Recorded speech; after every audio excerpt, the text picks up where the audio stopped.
On mute. जय जिनेन्द्र सभी को। आज जय है जिनेन्द्र। जय जिनेन्द्र। आज है 6 अगस्त 2024। हम लोग बालबोध 1 कंटिन्यू करेंगे, जिसमें चैप्टर 7 करेंगे, और उस पेज नंबर है अपनी बालबोध का 20। तो प्लीज निकाल लीजिए। और आज हमारी टीचर हैं Sunita ji. Over to you Sunita ji. Okay, हम जिनवाणी स्तुति से स्टार्ट करते हैं।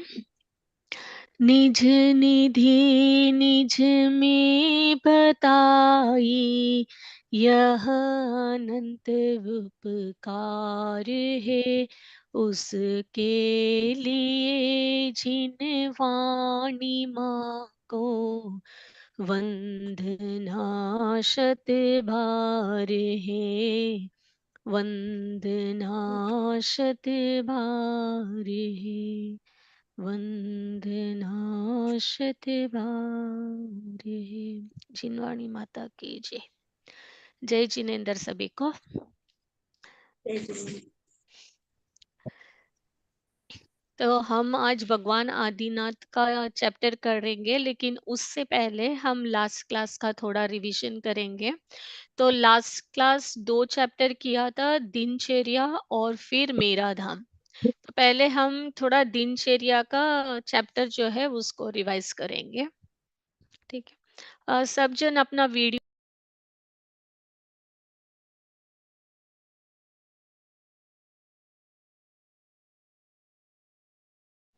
आप म्यूट हो गए हो मैम। सॉरी, अभी या सब अपना वीडियो ऑन कर लीजिए तो ज्यादा बेटर है, इजी हो जाता है डिस्कस करने।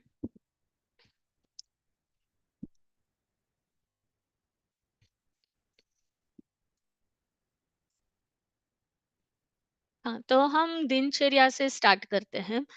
तो हम पहले जो लास्ट क्लास में पढ़ा था दिनचर्या के बारे में, तो पहले वापस हम थोड़ा रिवाइज करते हैं कि दिनचर्या का मतलब क्या है, दिनचर्या क्यों चाहिए। ठीक है। तो शिल्पा जी, आप बताएंगे कि दिनचर्या का मीनिंग क्या है और दिनचर्या क्यों चाहिए, क्यों फॉलो करना चाहिए। अ, दिन भर में जो भी हम काम करने वाले हैं, उसको नियमित तरीके से करना है ताकि हम समय बचाए और एक प्रॉपर टाइम टेबल उसका बन पाए हमारा।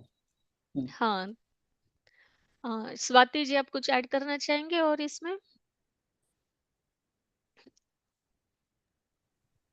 नियमित दिनचर्या से दिनचर्या रहती तो अपने को टाइम वो नहीं होता कि अपन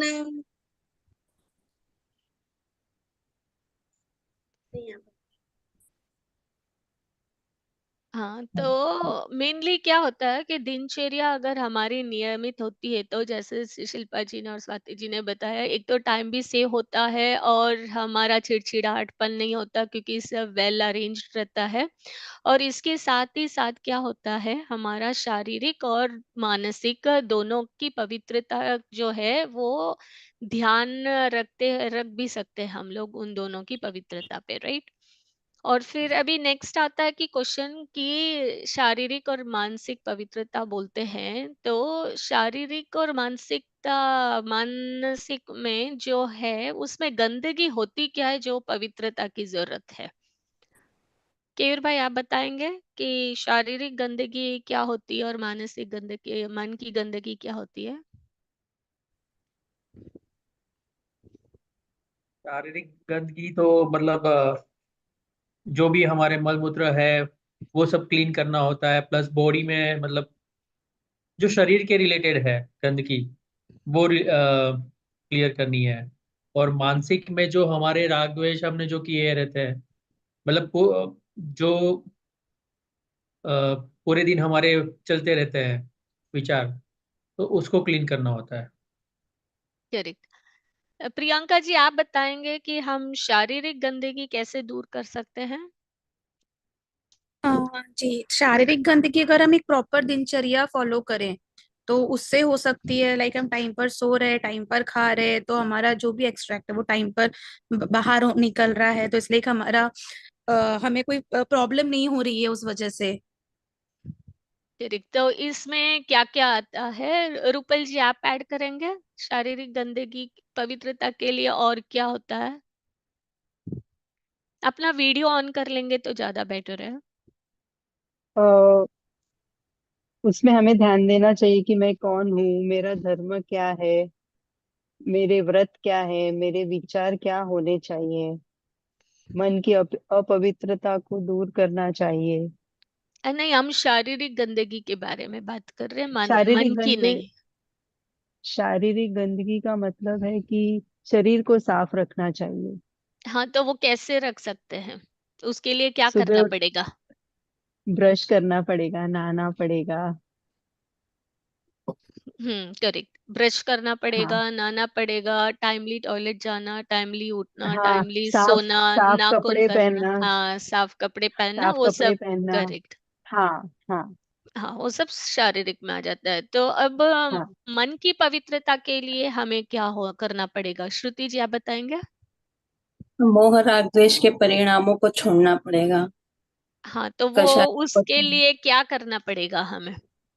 मोह राग द्वेष के परिणाम छूटने के लिए हमें दिनचर्या में क्या क्या फॉलो करना पड़ेगा? जो हमारी दिनचर्या है हमको उसको व्यवस्थित करना पड़ेगा, जिससे हमारे अंदर जो चिड़चिड़ाहटपन और ये नहीं आए। करेक्ट। और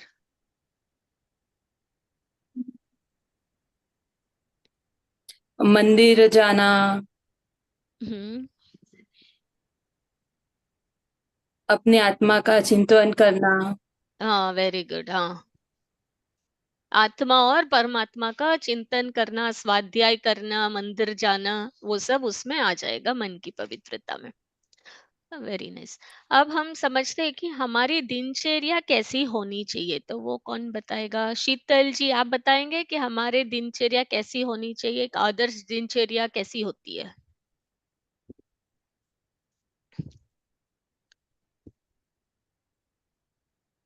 शीतल जी।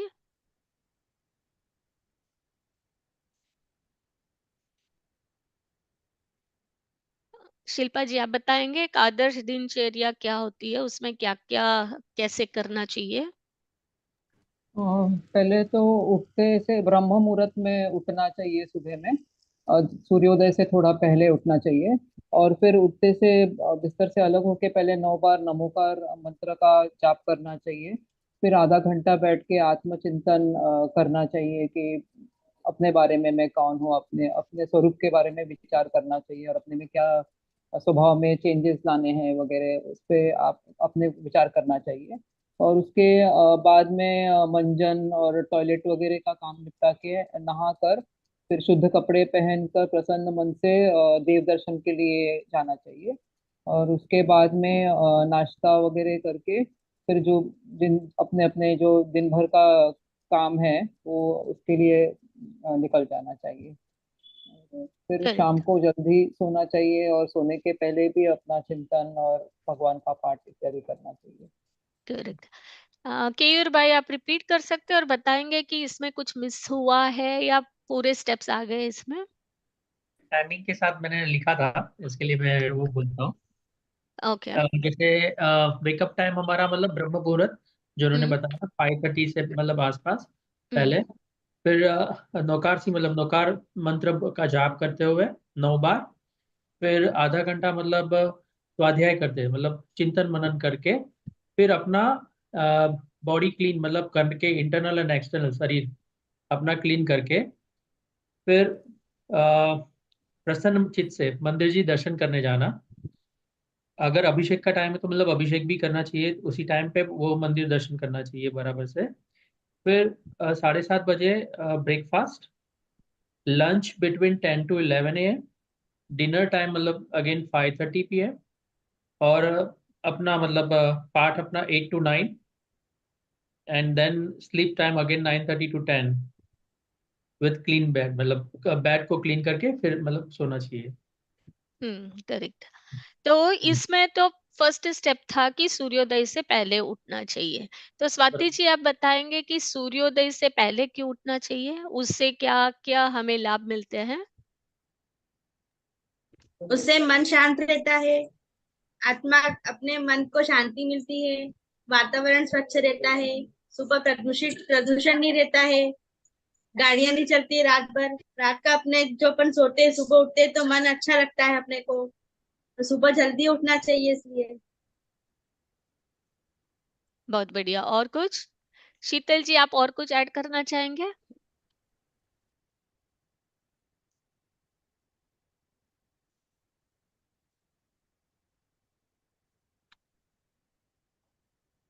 शीतल जी, आप म्यूट में। हाँ। वही अच्छा जाता है उसकी वजह से।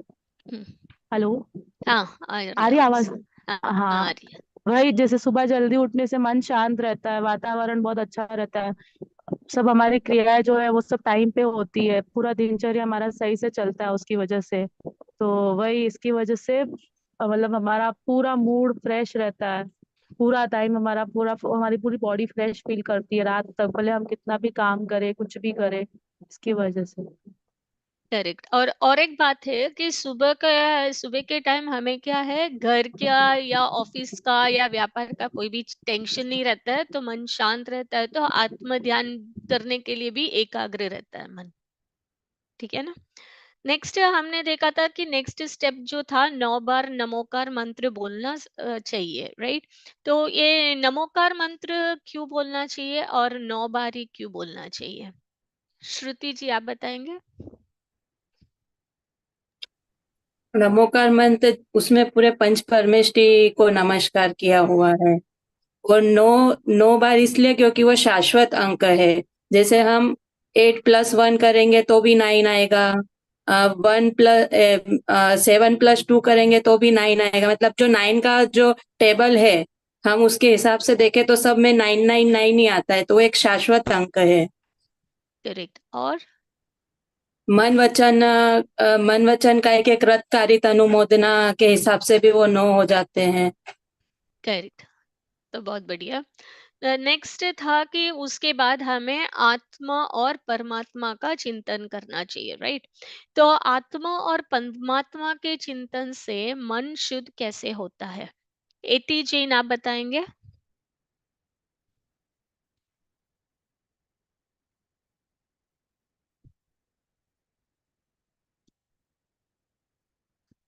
एटी जैन।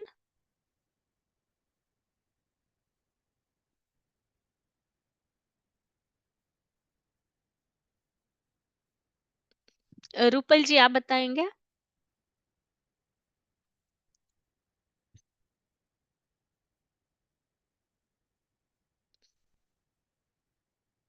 शीतल जी, आप बताएंगे कि आत्मा परमात्मा के चिंतन से अपना मन कैसे शुद्ध होता है?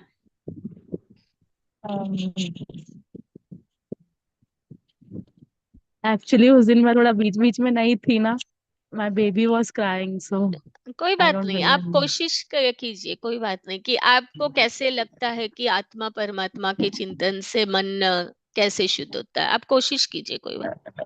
लाइक जैसे वो हमारे ऐसे क्या उपाध्याय जैसे हमारे जो वो मेंटर टाइप है, तो वो उन्होंने सारी चीजें अच्छी की है, उन्होंने कभी कुछ बुरा नहीं किया है, तो उनका ज्ञान करने से हमें भी पॉजिटिविटी मिलती है, इसकी वजह से मन शुद्ध रहता है, अच्छा रहता है।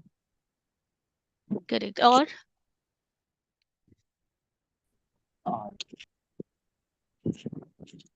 कोई बात नहीं, शिल्पा जी, आप बताएंगे? अ, हम हमारा मन अशांत होता है क्योंकि हम अपने स्वभाव को नहीं पहचानते हैं। तो जब हम आत्मचिंतन करते हैं तो अपने स्वभाव और विभाव के बीच में अंतर करना सीखते हैं। और हम परमात्मा का चिंतन करते हैं, मतलब उन्होंने जो मार्ग बताया है उसके बारे में चिंतन करते हैं, और बेसिकली वो मार्ग अपने स्वभाव को अचीव करने का ही मार्ग है। तो इससे हमारे चिंतन से हमारी आत्मा शुद्ध होती है। करेक्ट। केयूर भाई, आप कुछ ऐड करना चाहेंगे? कुंजल जी है क्या आपके साथ? दांत का हुआ था इसके लिए। वो है, सुन रही है, अभी गई है ऊपर, अभी आ रही है वापस। अच्छा, कोई बात नहीं, आप बता दीजिए तब तक। ओके। तो जैसे सुबह हमारा मन जैसे शांति, जो भी हमारे मतलब प्रवचन सुने हैं कि कुछ भी है, जितना भी हमने उसका मतलब शांति से एकाग्र बैठकर कम से कम आधा घंटा मतलब शास्त्र जैसे हम लोग कोई भी पढ़ा हो तो उसका चिंतन मनन करके उसमें जैसे मैं कौन हूँ, मेरा स्वरूप क्या है, मतलब ऐसा सुबह सुबह मतलब शांति से बैठ के हमें चिंतन मनन करना चाहिए। करेक्ट। तो लेकिन चिंतन मनन करने से आत्मा परमात्मा का तो बेसिकली उससे क्या होता है, क्योंकि जो हमारे परमात्मा है वो वीतरागी है, राइट। तो राइट। उन्होंने जो रास्ता दिखाया, जो उन्होंने ये बताया कि वस्तु स्वयं जो है उसके अंदर ही पूरी ताकत है और वो स्वतंत्र है, राइट। तो क्या होता है कि हमें जो दिन भर वो आती है ना, कर्ता बुद्धि जो आती है कि मैं इसका काम कर लूं, मैं उसका काम कर लूं, और फिर जो राग द्वेष वाले जो परिणाम आते हैं, जब हमें वस्तु स्वतंत्रता का और स्वरूप समझ में आ जाता है, तो कर्ता बुद्धि भी नहीं रहती है, और हमें भी समझ में आता है कि हमारी आत्मा में भी कितनी ताकत है, हम भी स्वतंत्र है, और हम भी जब वितरागी बनेंगे तो हम भी भगवान बन सकते हैं, वो ताकत हमारे में है, राइट। तो धीरे धीरे एक समय ऐसा आता है कि हमारी भी जब कर्ता बुद्धि कम हो जाती है, कम होते होते हमारा भी मोह राग स्टेप बाय स्टेप कम होने लगता है। और जैसे कम होने लगता है हमारा मोह राग, तो मन की शुद्धता बढ़ने लगती है और अशुद्धि जो है वो नष्ट होने लगती है। तो धीरे धीरे हम भी भगवान बनने के रास्ते में चलते चलते हम भी भगवान बन सकते हैं। ठीक है ना। नेक्स्ट फिर हमारे जो स्टेप्स में था कि हमें रात को भोजन क्यों नहीं करना चाहिए। श्रुति जी आप बताएंगे। और पहला तो है कि हम रात्रि में भोजन करते हैं तो हमारे शरीरों में भी प्रॉब्लम होने लगती है। फिर जीव हिंसा बहुत ज्यादा होती है रात्रि भोजन करने से। करेक्ट। तो इसमें हिंसा ही होती है या और भी कुछ होता है।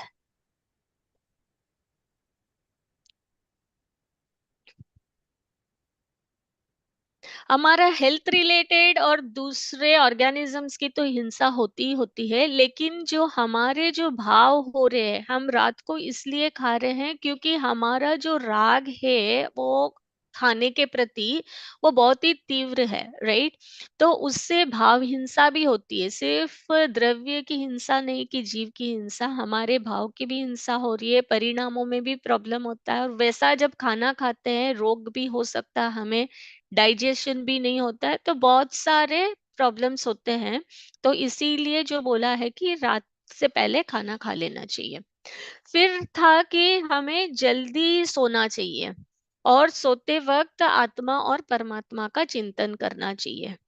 तो शीतल जी आप बताएंगे कि क्यों जल्दी सोना चाहिए और सोते वक्त वापस आत्मा और परमात्मा का चिंतन करके क्यों सोना चाहिए।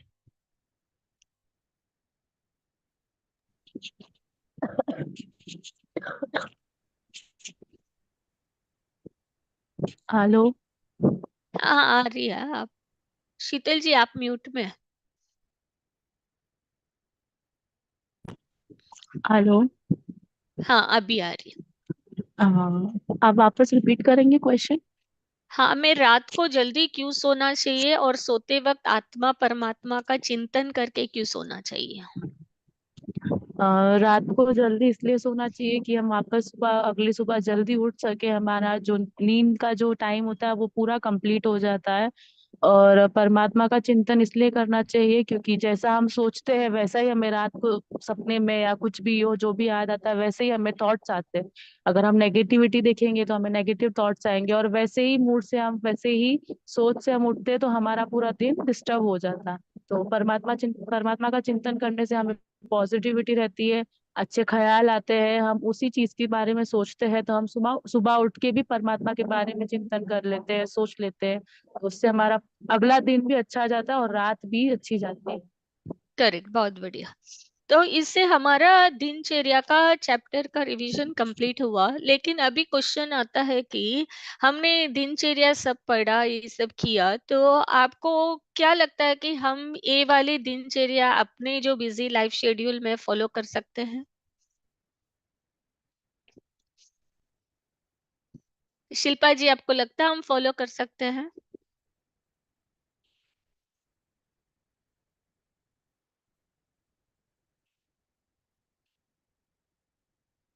शिल्पा जी आप म्यूट में।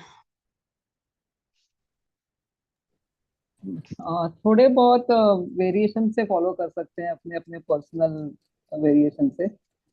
जैसे हो सकता है किसी का डे थोड़ा लेट खत्म हो तो वो ब्रह्म मुहूर्त में ना उठ पाए, तो एक आध घंटा यहाँ वहाँ हो सकता है ऐसे। बट बाय एंड लार्ज जैसे ये सब बेसिक चीजें हैं, जैसे देव दर्शन करना है, रात्रि भोजन नहीं करना है, ये जो मेजर मेजर चीजें हैं वो जरूर फॉलो करनी चाहिए। रात को सोते वक्त भगवान का, परमात्मा का और अपने आत्मा का चिंतन करें, तो इतना तो फॉलो कर सकते हैं डेफिनेटली। गुड। कुंजल जी आपको लगता है कि हम फॉलो कर सकते हैं ये वाली दिनचर्या अपने लाइफ में? कुंजल जी आपका वीडियो ऑफ है।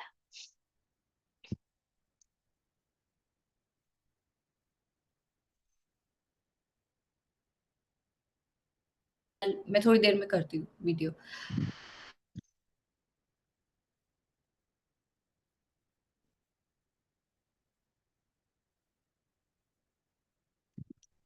स्वाति जी आप बताएंगे कि ये दिनचर्या आपको लगता है हम फॉलो कर सकते हैं, या आपको लगता है कि ये सिर्फ बुक में लिखा है, हमारे लिए एप्लीकेबल नहीं है, मैं नहीं फॉलो कर सकती हूँ? नहीं, ये दिनचर्या से अपन चाहो तो फॉलो कर सकते हैं, इतना दिक्कत नहीं है, थोड़ा बहुत कुछ कर सकते हैं इसमें। गुड। केर जी आपको लगता है फॉलो कर सकते हैं? जैसे इन्होंने बताया कि पहले कि कुछ चीजें हम लोग कर ही सकते हैं, जो करना चाहिए कि भाई रात्रि भोजन छोड़ना है तो वो तो छोड़ना ही है, वो हम कर सकते हैं अपना मतलब। फिर वो हिसाब से कि हाँ चलो हम लोग जैसे खाकरा और वो सब वो भी खा लेते हैं कि हो गया, कि चलो ले कर सकते हैं, अगर करना है तो कर सकते हैं करेक्ट। और मेनली करना क्या ही होता चाहिए। है, हाँ मेनली क्या होता है कि अगर हमें कुछ भी काम करना है, जब हमें उस पे श्रद्धा आ जाती है और समझ में आ जाता है कि इससे हमारे लाइफ में कितना उपयोग है, तो ऑटोमेटिकली हम रीजन ढूंढते हैं उस कार्य को करने के लिए। राइट।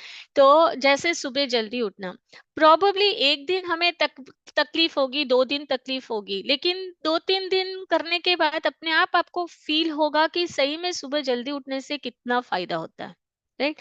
वैसे ही जैसे काफी लोग, हम लोग सोचते हैं कि हम रात को भोजन नहीं छोड़ सकते क्योंकि हम ऑफिस से लेट आते हैं करते हैं, लेकिन अगर हम सोचते हैं तो बहुत सारे ऑप्शंस है। जैसे हम टिफिन पैक करके लेके जा सकते हैं, हम जल्दी निकल जगह, जब हम सोचते हैं ना तो अपने आप रास्ता होता है। जैसे मैं अपने लाइफ का बोल रही हूँ, जब मैंने शुरू किया था रात्रि भोजन नहीं करने का, तो स्टार्टिंग में लगा कि थोड़ा टफ है, लेकिन फिर मैंने क्या किया कि एक दो चीज मैंने छूट रखी, जैसे दूध रख लिया छूट, फिर धीरे धीरे करके फिर मैंने दूध भी छोड़ दिया था। फिर ऐसे करते करते ना अपनी बॉडी सेट हो जाती है, और जब हम मन करते हैं ना तो अपने आप रास्ता भी होता है। तो मैंने देखा कि जैसे मेरे ऑफिस में भी बोलते हैं, जब मैं बोलती हूँ मुझे जल्दी निकलना है, तो बोलते हैं, कोई बात नहीं निकल जा। तो मतलब ना जब हम सोचते हैं तो काफी बार रास्ता भी हो जाता है। तो हमें अगर लगता है कि वो उपयोग है, तो आप मन में भाव कीजिए, कि कोशिश कीजिए कि मेरे को करना है। एटलीस्ट हम फिजिकली नहीं कर सकते तो भाव से तो सोचिए कि मुझे ये दिनचर्या अच्छी लगती है, मेरे को ये करना है। जब हम भाव करेंगे तो अपने आप रास्ता होगा, और फिर स्टेप बाय स्टेप, धीरे धीरे एक एक स्टेप भी आप शुरू करेंगे ना, तो फॉलो करना बहुत इजी होता है, और इससे बहुत ही मन में शांति भी आती है। और आपको पता चलेगा कि हम कितना टाइम, जो पहले हमें लगता था टाइम नहीं है ना, अभी ज्यादा टाइम मिलेगी, क्योंकि आपका मोबाइल का देखने का टाइम, टीवी का देखने का टाइम, व्हाट्सएप का टाइम काफी सारे कम हो जाते हैं ना, तो उल्टा ज्यादा टाइम मिलती है लाइफ में। और अपना दिमाग जब इतना पॉजिटिव होता है ना, तो 2 घंटे का काम भी आधे घंटे में हो जाता है। तो उससे भी टाइम बच जाता है, और हम एनर्जेटिक भी फील करते हैं जब हम दिनचर्या फॉलो करते हैं। तो आप धीरे धीरे स्टेप बाय स्टेप स्टार्ट करना, क्योंकि चैप्टर तो आज हो जाएगा, लेकिन कल से वापस अगर आपकी दिनचर्या वही होगी, तो हमने इतना जो पढ़ा लास्ट क्लास में, इस क्लास में, तो फिर कुछ हेल्प नहीं होगा। एटलीस्ट एक स्टेप सोचना कि कल से मैं क्या चेंज करूं मेरे लाइफ में, कि एटलीस्ट एक स्टेप इस दिनचर्या से कौन सा अप्लाई कर सकती हूँ। राइट। ओके। अभी हम नेक्स्ट रिवाइज करते हैं मेरा धाम वाला चैप्टर। तो एक बार हम वापस पढ़ते हैं मेरा धाम, और फिर उससे क्वेश्चन आंसर्स करेंगे। तो ये पेज नंबर 24 है, पार्ट नंबर 8। तो आप खोल लीजिए एक बार पढ़ते हैं फिर इसके ऊपर क्वेश्चंस करते हैं, क्योंकि लास्ट टाइम थोड़ा जल्दी हुआ था तो शायद भूल गए होंगे। तो क्योंकि ये बहुत ही अच्छा है मेरा धाम, इसमें पूरा जिनागम का सार भी आ गया है और ये भी बता दिया है कि हमें आत्मा और मोक्ष को प्राप्त करने के लिए क्या करना चाहिए। प्रियंका जी आप पढ़ेंगे मेरा धाम? एक मिनट, मैं बस वो पीडीएफ ही निकाल रही हूँ। ओके। मुझे याद है वैसे थोड़ा बहुत, बट वही है ना, शुद्धात्मा में मेरा नाम, हाँ, मात्र जानना मेरा, करेक्ट वही वाली है ना। करेक्ट, हाँ वही वाली। एक मिनट ना, मेरे को मैंने बचपन में याद किया, एक सेकंड निकाल। आप अपना वीडियो भी ऑन कर लीजिए प्लीज। जी एक मिनट।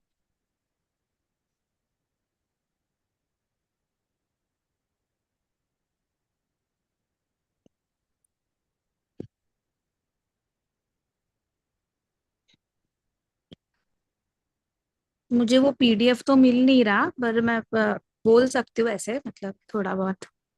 ओके, आप कोशिश कीजिए, जब आपको लगता है कि आगे नहीं पता हम दूसरे को बोलेंगे फिर। ठीक है। ओके। शुद्धातम है मेरा नाम, मात्र जानना मेरा काम, मुक्तिपुरी है मेरा धाम, मिलता जहाँ पूर्ण विश्राम, जहाँ भूख का नाम नहीं है, जहाँ प्यास का काम नहीं है, आदि व्याधि का नाम नहीं, खांसी और जुकाम मिल गया, हाँ सॉरी, खांसी और जुकाम नहीं है, आदि व्याधि का नाम नहीं है, शत सिर्फ सुंदर मेरा धाम, शुद्धातम है मेरा नाम, मात्र जानना मेरा काम, स्वपर भेद विज्ञान करेंगे, निज आत्म का ध्यान धरेंगे, राग द्वेष का त्याग करेंगे, चिदानंद रस पान करेंगे, सब सुख सुंदर में सब सुख दाता मेरा धाम, शुद्धातम है मेरा नाम, मात्र जानना मेरा काम। बहुत बढ़िया। तो इसमें मेरा धाम का मतलब क्या है? श्रुति आप बताएंगे? मेरा धाम क्या है उसमें ये बता रखा है, मोक्ष मतलब मोक्ष है मेरा धाम। ये जो हम चारों गतियों में भटक रहे ये मेरा धाम नहीं है। मेरा धाम तो जो सच्चा है वो तो मोक्ष है, मेरी आत्मा का धाम, मतलब मेरी आत्मा का, आत्मा ही मेरा धाम है। यानी मेनली धाम का मतलब है कि निवास। तो मेरा घर क्या है? मोक्ष जो है वही मेरा फाइनल निवास स्थान है और वही मेरा घर है। ठीक है ना? तो अभी इसमें क्या बोला है कि अपने आत्मा का क्या परिचय है? तो अपने आत्मा का परिचय कौन बताएगा? शीतल जी आप बताएंगे?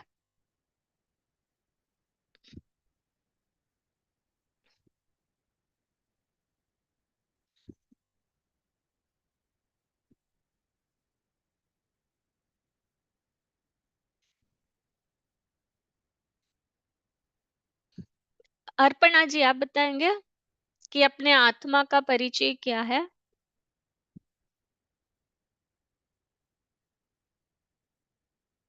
आप म्यूट में हैं, अर्पणा जी। इस पाठ में शुद्ध आत्मा का परिचय बताया है। शुद्ध आत्मा कैसा होता है ये बताया है। तो हाँ, तो अपनी आत्मा का परिचय जो दिया है, तो इसमें क्या बोला है कि हमारा मेरा नाम क्या है? शुद्धात्मा। मेरा नाम शुद्ध आत्मा है और मुक्तिपुरी है मेरा धाम। करेक्ट। और वहाँ मेरा काम वहाँ जो मुझे है? पूर्ण विश्राम, हाँ, मात्र जानना मेरा काम, और वहाँ करेक्ट। मुझे पूर्ण विश्राम मिलता है। हाँ करेक्ट। और तो ये भूख है। का काम हाँ, तो ये फर्स्ट पैरा पहले समझते हैं कि वो अपने आत्मा का परिचय दे रहा है, राइट? तो इसमें जो अपने आत्मा का स्वरूप है वो पूरा आ रहा है इसमें। तो अपना आत्मा क्या है? शुद्ध है। शुद्ध मतलब द्रव्य दृष्टि से जो हमारी आत्मा है और जिनेंद्र भगवान की आत्मा है, दोनों शुद्ध है, राइट? द्रव्य रूप से दोनों शुद्ध है। तो उसका मतलब क्या होता है कि हम भी भगवान बन सकते हैं, हमारे में भी वो ताकत अभी भी है। इस अवस्था में भी जब हम यहाँ बैठे हैं, हमारे में भी इतनी ताकत है कि हम भी भगवान बन सकते हैं। फिर दूसरा बता रहा है कि मेरा काम क्या है। तो हमारा काम क्या है? सिर्फ मात्र जानना और देखना, राइट? तो मात्र जानना। तो हम यूजुअली क्या करते हैं, कुछ भी चीज देखते हैं तो सिर्फ उसको जानना वो ही हमारा मेन काम है, लेकिन हम यूजुअली उसमें ऐड कर देते हैं राग और द्वेष को, और फिर मिक्स करके वो कुछ और बन जाता है, राइट। लेकिन यहाँ क्या बोल रहा है, सिर्फ मात्र जानना ही है। और मेरा घर कौन सा है, मुक्तिपुरी ही मेरा मेन घर है, जहाँ मेरे को विश्राम मिलने वाला है, राइट। तो यहाँ पे फर्स्ट पैराग्राफ में हमें अपने आत्मा का परिचय हमें प्राप्त हुआ। तो अभी ये क्वेश्चन आता है कि जब हमें कोई नाम पूछता है कि आपका नाम क्या है, तो मैं बोलूंगी कि मैं सुनीता हूँ, राइट। लेकिन हम व्यवहार चलाने के लिए तो हम अपना नाम ही बोलेंगे, घर का एड्रेस ही बोलेंगे, हम ऐसे नहीं बोलेंगे कि मेरे घर का एड्रेस मुक्तिपुरी है, राइट। मैं तो मेरा नाम पूछेंगे तो सब लोग शुद्धात्मा बोलेंगे, तो कितना कंफ्यूज हो जाएगा रियल टाइम में। तो पॉसिबल नहीं है। तो व्यवहार चलाने के लिए हम सब समझेंगे कि हमारा नाम और एड्रेस क्या है, लेकिन श्रद्धान में ये होना चाहिए कि मैं शुद्धात्मा हूँ, सिर्फ मात्र जानना मेरा काम है। जब हमारी दृष्टि ऐसे हो जाती है, तब समझ में आता है कि दुनिया में जो भी जीव है सब मेरे जैसे ही है, राइट। तो वो समानता वाले भाव आते हैं, तो हमारा राग द्वेष भी नहीं होता है, हमें ईर्ष्या भी नहीं होती है, अहम नहीं होता है, तो हमारे कषाय भी कम हो जाते हैं, मान भी नहीं होता है। तो लगता है कि सब में इतनी ही ताकत है, तो कौन बड़ा और कौन छोटा, राइट। तो उससे हमें, जब इसको हम पढ़ते हैं, इसके भाव को समझ के जब हम बोलते हैं, डेली अगर 5 मिनट भी पढ़ते हैं ना, तो हम जब सोच के पढ़ते हैं भावपूर्ण से, हमारे लाइफ में, हमारी सोच में काफी परिवर्तन आता है। तो उससे अपना भी मोह राग द्वेष थोड़ा कम होता है, ठीक है ना। नेक्स्ट पैरा था कि भूख का नाम नहीं, प्यास का नाम नहीं, खांसी और जुकाम नहीं, आदि व्याधि का नाम नहीं, सत्शिव सुंदर मेरा धाम, शुद्धात्म मेरा नाम। तो यहाँ पे क्या बोल रहे हैं कि मेरा घर का स्वरूप कैसा है, राइट। तो इसमें जो है आदि और व्याधि दो वर्ड आए। आदि यानी मानसिक रोग नहीं है, और व्याधि यानी शारीरिक रोग नहीं है। तो मेरा जो धाम है वो इतना अच्छा है कि मेरे को कोई रोग ही नहीं होगा, और इतना सुख और शांति होगी। तो वो इतना सुंदर है कि वहाँ कोई प्रॉब्लम ही नहीं होगा, राइट। तो हम सब की इच्छा होती है कि मुक्तिपुरी जाना है, राइट। हम क्यों परेशान है यहाँ पे, कुछ ना कुछ चलता रहता है, एक प्रॉब्लम सॉल्व होता है, दूसरा शुरू हो जाता है, राइट। तो हमें पूर्ण सुख होना है, तो एक ही मात्र रास्ता है कि हमें वितरागी होना है। तब हमें परम सुख की प्राप्ति होगी, जहाँ आदि और व्याधि दोनों नहीं है, और सब सुख का स्थान है, और वो बहुत ही सुंदर है।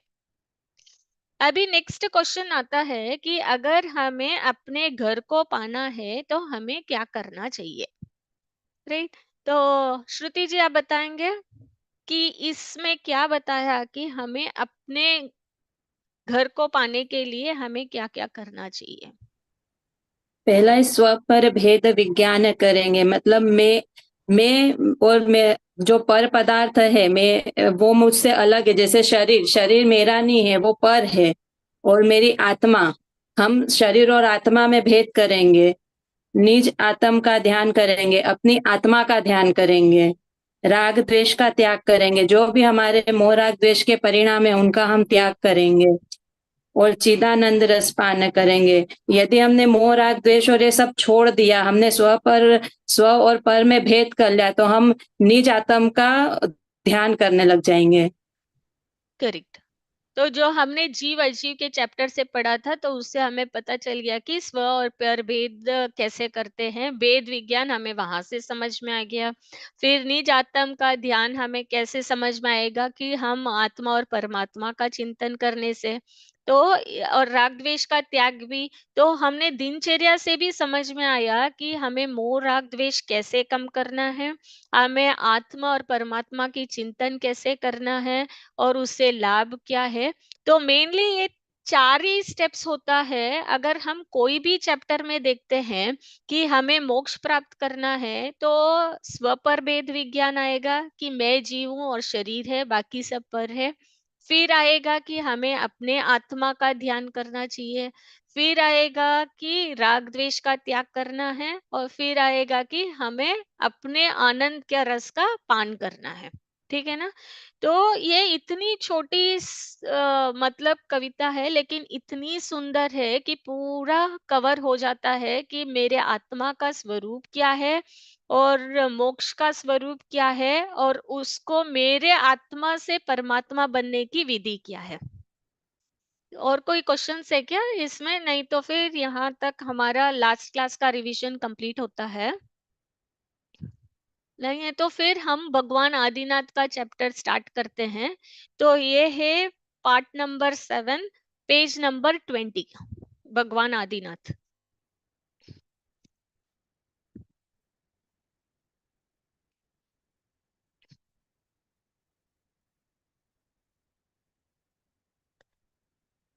तो 2 जन यहाँ पढ़ेंगे, एक जन बेटी बनेंगे, एक जन माँ बनेंगे। प्रियंका जी, आपके पास बुक है?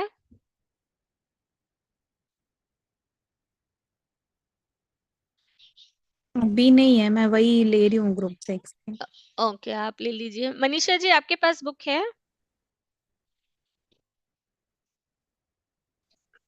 आज मेरी तबीयत ठीक नहीं है, मैं सिर्फ अच्छा क्लास अटेंड करूंगी, वायरल हुआ है। अच्छा अच्छा, कोई बात नहीं। इति जी, आपके अर्पणा पास है? अर्पणा जी ने हैंड उठाया है।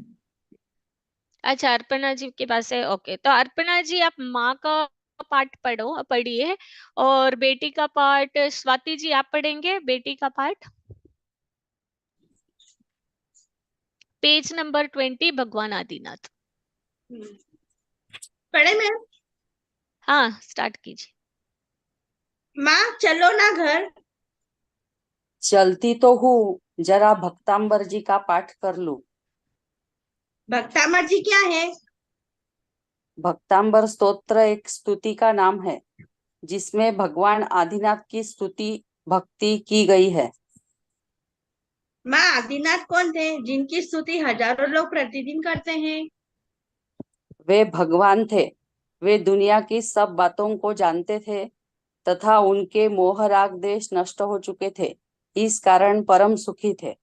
हाँ, यहाँ पे हम स्टॉप करते हैं। तो पहले हम ये समझते हैं। तो हमने चैप्टर 3 में देखा था कि भगवान और तीर्थंकर का चैप्टर, राइट? तो यहाँ पे हम पहले समझते हैं कि वहाँ जो पढ़ा था, किस किस को थोड़ा बहुत याद है कि भगवान का मतलब क्या है।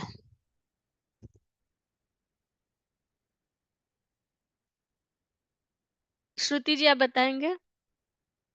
जो रागी द्वेषी नहीं है, जिन्होंने 8 कर्मों का नाश कर दिया है, जो अब यहाँ पर संसार में अब कभी भी नहीं आएंगे। तो भगवान में कौन कौन आते हैं? मतलब अरिहंत और सिद्ध दोनों आते अरिहंत हैं? अरिहंत नहीं, अरिहंत और सिद्ध दोनों आएंगे भगवान में। करेक्ट। तो अरिहंत के 4 कर्म नष्ट हुए हैं और सिद्ध भगवान के 8 कर्म। सिद्ध भगवान तो के 8 कर्म हाँ, हैं।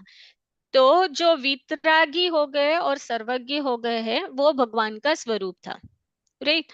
और भगवान और तीर्थंकर में क्या डिफरेंस देखा था हमने चैप्टर 3 में? शिल्पा जी, आप बताएंगे? तीर्थंकर दोनों, भगवान और तीर्थंकर दोनों ही जो अरिहंत होते हैं उनमें से जो तीर्थंकर होते हैं उनको तीर्थंकर नाम प्रकृति का उदय होता है और उनके समोसरण की रचना होती है और उनकी दिव्य ध्वनि खिलती है। वो हितोपदेशी होते हैं। हाँ, तो वेरी और नाइस, वितरागी और सर्वज्ञ तो वो होते ही हैं। करेक्ट। तो अभी भगवान आदिनाथ जब बोल रहे हैं हम लोग, तो आदिनाथ जो थे वो भगवान थे या तीर्थंकर थे या दोनों थे? दोनों ही आएंगे। वो अरिहंत हैं और वे तीर्थंकर नाम प्रकृति का उदय, तो तीर्थंकर है वो। करेक्ट। तो वो अरिहंत थे पहले, अभी वो कौन सी अवस्था में है? अभी तो सिद्ध अवस्था में है। हाँ, अभी वो सिद्ध अवस्था में है। तो वो भगवान भी थे, तीर्थंकर भी थे, और वो अभी सिद्ध अवस्था में है, करेक्ट। और वो वीतरागी और सर्वज्ञ है, इसलिए वो परम सुखी है। और भगवान का जो वर्ड था उसमें हमने डिवाइड किया था, वो भ प्लस ग प्लस वान ऐसे स्प्लिट होता है। भ का मतलब कि सुख, और ग का मतलब यानी ज्ञान, और ज्ञान। वान यानी संपन्न। जो सुख और ज्ञान से संपन्न है उनको भगवान कहते हैं। वो भी हमने समझा था। और भगवान आदिनाथ का और एक नाम क्या था जब हमने तीर्थंकर वाले पार्ट में देखा था? रूपल जी आप बताएंगे?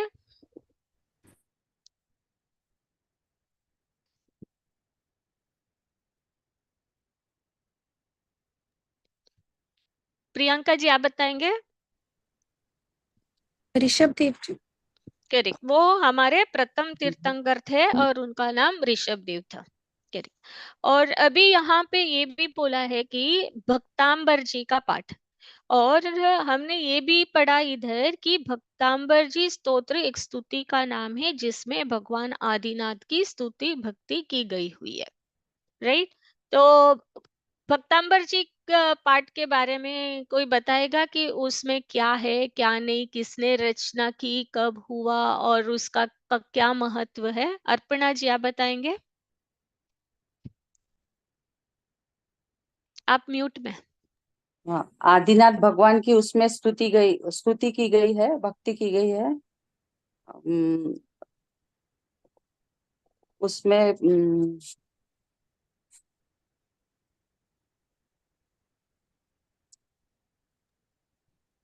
नहीं, याद नहीं आ रहा।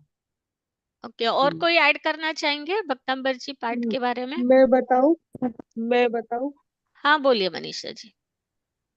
भक्तांबर स्तोत्र की रचना आचार्य मानतुंगाचार्य ने की थी, और कहते हैं कि राजा भोज ने उन्हें 48 ताले के अंदर जेल में बंद किया था, और फिर उन्हें धर्म के भाव आए कि ऐसे तो कोई भी मुनिराज को बंद करेगा और मतलब धर्म संकट में आएगा, इसलिए उन्होंने आदिनाथ भगवान का स्तोत्र की रचना जेल के अंदर बैठ के की थी, और 48 काव्य की रचना होते ही वो टूट गए थे सारे ताले, और वो मुक्त हो गए थे। और करेक्ट। वो उन्होंने खाली, हाँ, उसमें भगवान आदिनाथ के गुणों का वर्णन किया है, गुणों हाँ की बहुत महिमा। बढ़िया। जी। हाँ बहुत बढ़िया, उसमें भगवान आदिनाथ के गुणों की महिमा का वर्णन किया है, और मानतुंग आचार्य जी ने इसकी रचना की थी, और इसमें 48 गाथाएं हैं। और जैसे वो मनीषा जी ने बोला बिल्कुल सही था कि उनको जब 48 तालों डाल के उनको बंद कर दिया था, तब उन्होंने 48 श्लोक पढ़े। जैसे जैसे एक एक श्लोक में भगवान आदिनाथ के गुणगान कर रहे थे, तो एक एक दरवाजा खुलता गया।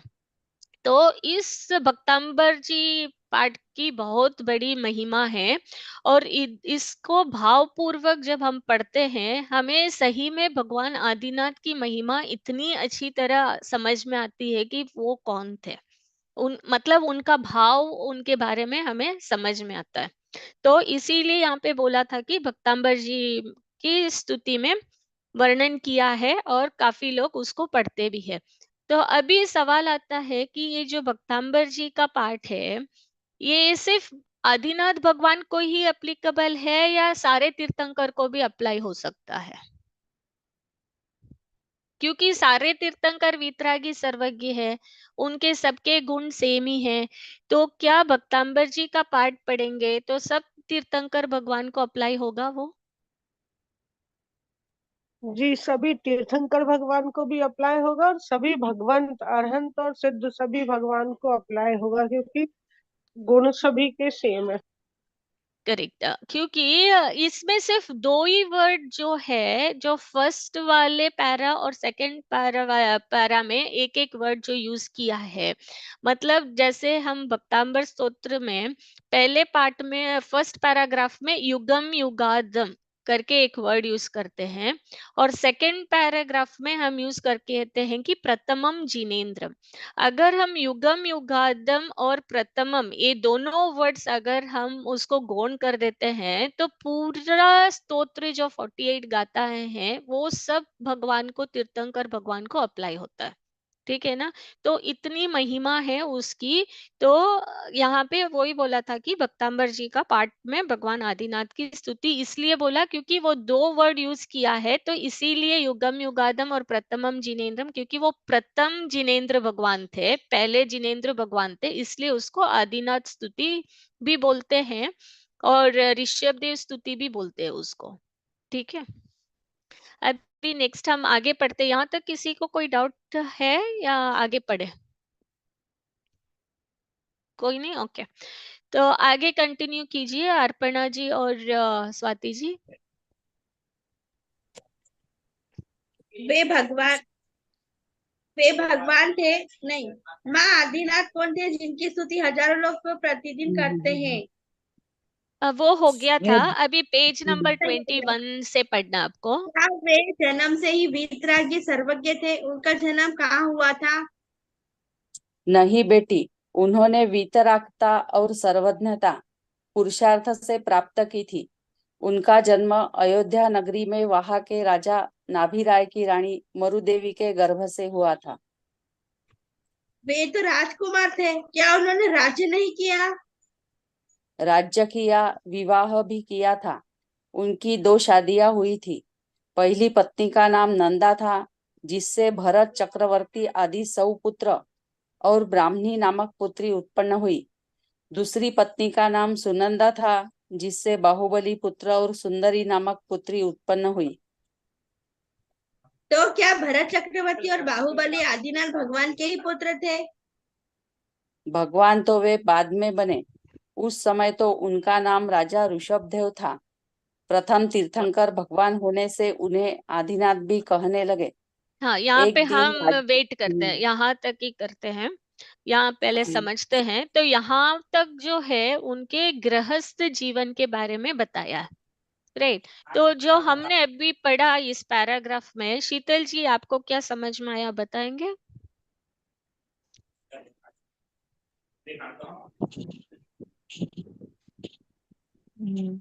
जैसे वो उनकी माँ ने, बेटी ने अपनी माँ से पूछा क्या वो बचपन से ही वीतरागी थे। तो उसकी माँ ने कहा उसे कि नहीं, वो वीतरागता और सर्वज्ञता। इसका मतलब क्या हुआ? पुरुषार्थ, पुरुषार्थ मतलब हाँ, पुरुषार्थ से प्राप्त की, यहाँ पे हम स्टॉप करते हैं। ये बहुत ही इंपॉर्टेंट है। पुरुषार्थ मतलब पुरुष प्लस अर्थ, ये 2 वर्ड से होता है। पुरुष यानी आत्मा और अर्थ यानी लीन, मतलब अपने आत्मा में लीन होने से ही वितरागता और सर्वज्ञता प्राप्त होती है। ठीक है, और इसमें ये भी दिया है कि वो जन्म से भगवान नहीं थे, राइट। तो जन्म से कोई वीतरागी सर्वज्ञ नहीं थे वो, लेकिन उन्होंने भी पुरुषार्थ करके ही अपने आत्मा में लीन होके ही वीतरागता और सर्वज्ञता को प्राप्त करके वो परम सुखी हुए, राइट। तो इससे कितना अच्छा लाभ मिलता है और हमें शिक्षा मिलती है कि हम भी जन्म से तो हमने कुछ नहीं किया, लेकिन अभी भी हमारे पास कुछ हमने गमाया नहीं है। अभी भी हमारे पास भी वो आत्मा है जो द्रव्य रूप से शुद्ध है। तो हम भी अगर आत्मा लीनता का रास्ता अपनाते हैं और धीरे धीरे अपना मोह राग द्वेष कम करते हैं, तो हम भी पूर्ण वितरकता और सर्वज्ञता को प्राप्त कर सकते हैं, राइट। तो इससे हमें कितनी खुशी मिलती है कि हमारी चाबी हमारे अंदर है, राइट। तो हमें बाहर कहीं ढूंढने की जरूरत नहीं है। जो हमें करना है हमें अपने अंदर ही करना। एक भिखारी रहता है और वो भीख मांगता रहता है। भीख मांगते मांगते वो इतना पैसे इकट्ठे कर लेता है और फिर एक दिन मर जाता है। लेकिन फिर भी वो भीख मांगते मांगते ही मरता है। उसके बाद वो जहाँ भीख मांगता रहता है उस स्थान पे बहुत ही गंदा हुआ रहता है। तो वहां पे वो क्लीनिंग करने के लिए आते हैं। क्लीन करते करते देखते हैं कि वो जिस स्थान पे बैठ के भीख मांग रहा था उसके नीचे ही इतना बड़ा खजाना रहता है। ठीक है, तो इस बात को सुन के आपको क्या लगता है? शिल्पा जी आप बताएंगे। कि हमारे अंदर इतना बड़ा खजाना छुपा है और हम बाहर ढूंढते रहते हैं हर बार, मतलब बाहर के जो सुख है उसमें ढूंढते रहते हैं, जबकि सारा सुख हमारे अंदर ही है, जिसको हम खोजते नहीं है पूरी जिंदगी भर और ऐसे ही वापस मर जाते हैं। हाँ, करेक्ट। तो जब हम ये स्टोरी सुनते हैं हमें लगता है अयो बेचारा उसने इतनी भीख मांगी, उसके नीचे ही था पूरा खजाना, अगर पता चल जाता तो वो भीख नहीं मांगता, राइट? लेकिन हमें तो हमारे भगवान ने अभी बता दिया है कि हमारे अंदर हमारा खजाना है। तो हमें कितना अच्छा इजी हो गया, क्योंकि हमें पता चल गया कि अभी चाबी किधर है और ताला किधर है और हमारी दृष्टि किधर जानी है, ताकि हम परम सुख की प्राप्ति कर सकते हैं, राइट? तो इस लाइन से कितना अच्छी शिक्षा मिलती है हमें कि हम भी पुरुषार्थ हमें भी करना चाहिए, और पुरुषार्थ करने के लिए पहला स्टेप है कि हमें अपनी दिनचर्या व्यवस्थित करना चाहिए। और जैसे ही करेंगे धीरे धीरे हमारा भी भाव भी अच्छे होंगे और मोह राग द्वेष भी के परिणाम भी कम होते जाएंगे, ठीक है ना? और फिर नेक्स्ट आगे क्या समझा? केयूर भाई आप बताएंगे कि आगे क्या समझा उनके गृहस्थ जीवन के बारे में, आदिनाथ भगवान के गृहस्थ जीवन के बारे में?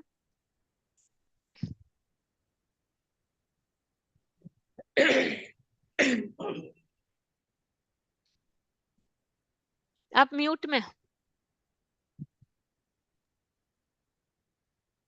फिर आगे जैसे उनके पिता थे राजा नाभिराय, और रानी थे उनकी माता मरुदेवी जी।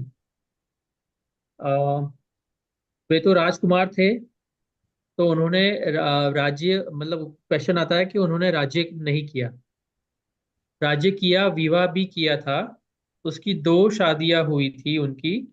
पहली पत्नी का नाम था नंदा, और जिससे भरत चक्रवर्ती आदि 100 पुत्र और ब्राह्मी नाम की पुत्री उत्पन्न हुई थी।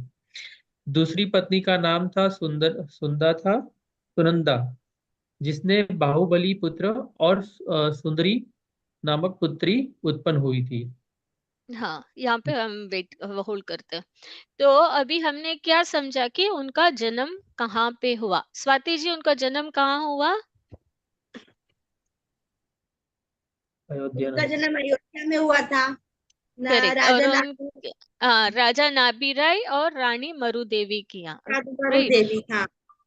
हाँ, तो यूजुअली क्या है कि भगवान आदिनाथ का जन्म जो हुआ वो तीसरे काल के एंड में हुआ था, ठीक है?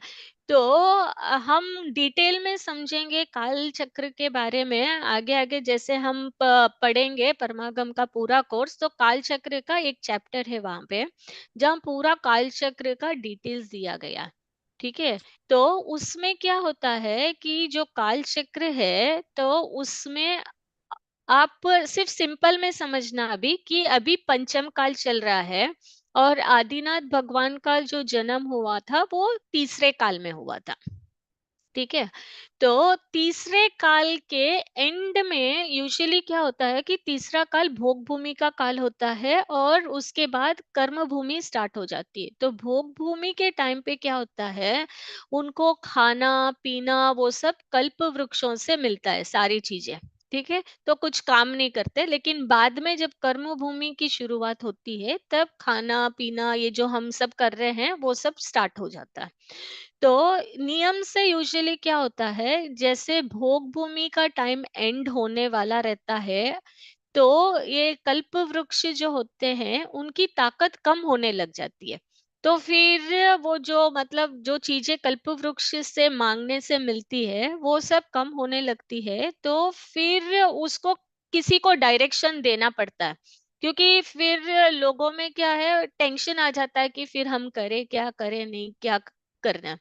तो जब भोग भूमि का एंड होने टाइम आता है तो उस टाइम पे यूजुअली कुलकर करके का जन्म होता है। कुलकर यानी वो भी राजा होते हैं जिनका जन्म होता है, और वो कुलकर जो है वो डायरेक्शन देते हैं सब लोगों को कि क्या करना है क्या नहीं करना है, वैसे पूरे इंस्ट्रक्शंस देते हैं, ठीक है? तो वैसे 14 कुलकर होते हैं एक के बाद एक जो सब लोगों को डायरेक्शन देते हैं। तो जो लास्ट 14वें कुलकर रहते हैं उनका जो बेटा रहता है वो नियम से पहले तीर्थंकर बनते हैं, ठीक है। तो जो राजा नाबीराई रहते हैं वो 14th कुलकर थे और उनके बेटे थे राजा ऋषभदेव। ठीक है ना।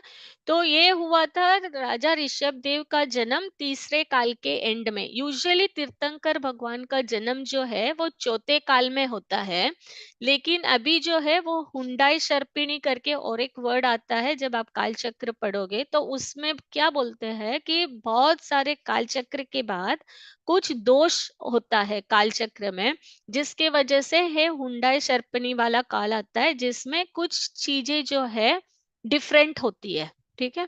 तो राजा ऋषभ देव का जन्म जो हुआ था चौथे काल में नहीं हुआ था, वो तीसरे काल के एंड में हुआ था उनका जन्म।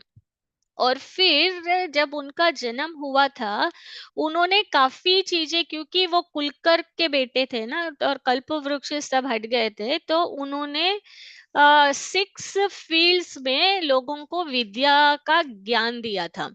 तो 6 फील्ड्स में उसको बोलते हैं 80, मशी, कृषि, विद्या, शिल्प और वाणिज्य। ठीक है।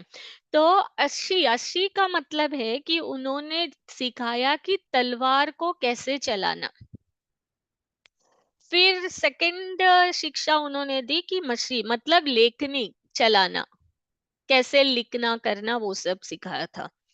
और कृषि यानी खेती करना, फार्मिंग वगैरह, ये सब राजा ऋषभ देव ने सिखाया था, भगवान आदिनाथ ने नहीं।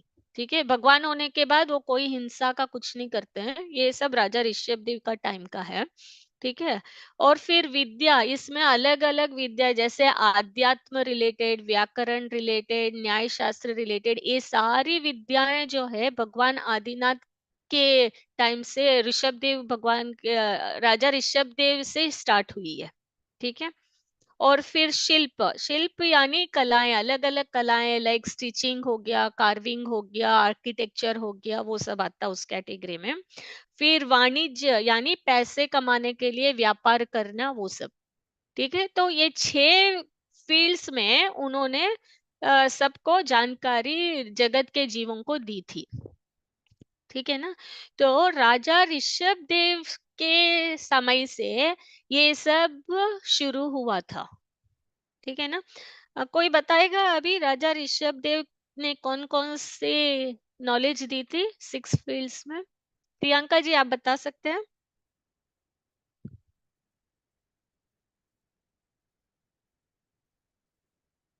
जी। 80 मसी कृषि, और उसके बाद वाणिज्य, हम्म शिल्प कला, हम्म और एक और याद नहीं आ रही। विद्या। विद्या। हाँ, 80 मसी कृषि, विद्या, शिल्प विद्या और वाणिज्य। ठीक है ना। तो ये अगर आप आदिनाथ भगवान के बारे में काफी जगह जब बात होती है ना तब इनका उल्लेख आता है कि उन्होंने ये सब, राजा ऋषभ देव ने ये सब जगत के जीवों को इनके बारे में जानकारी दी थी। ठीक है। तो फिर हमने आगे देखा कि उनके 2 पत्नियां थी और उन्होंने विवाह भी किया था और राज्य भी संभाला था। राइट। तो श्रुति जी आप बताएंगे कि उनकी पत्नी का नाम क्या था और कितनी पत्नियां थी? उनकी 2 पत्नियां थी। पहली नंदा, जिससे भरत चक्रवर्ती और 100 पुत्र और एक बेटी ब्राह्मी का जन्म हुआ था, और दूसरी का नाम सुनंदा, जिससे बाहुबली और सुंदरी का जन्म हुआ था। करेक्ट। तो अभी टोटल शीतल जी आप बताएंगे कि राजा ऋषभ देव के टोटल कितने पुत्र थे?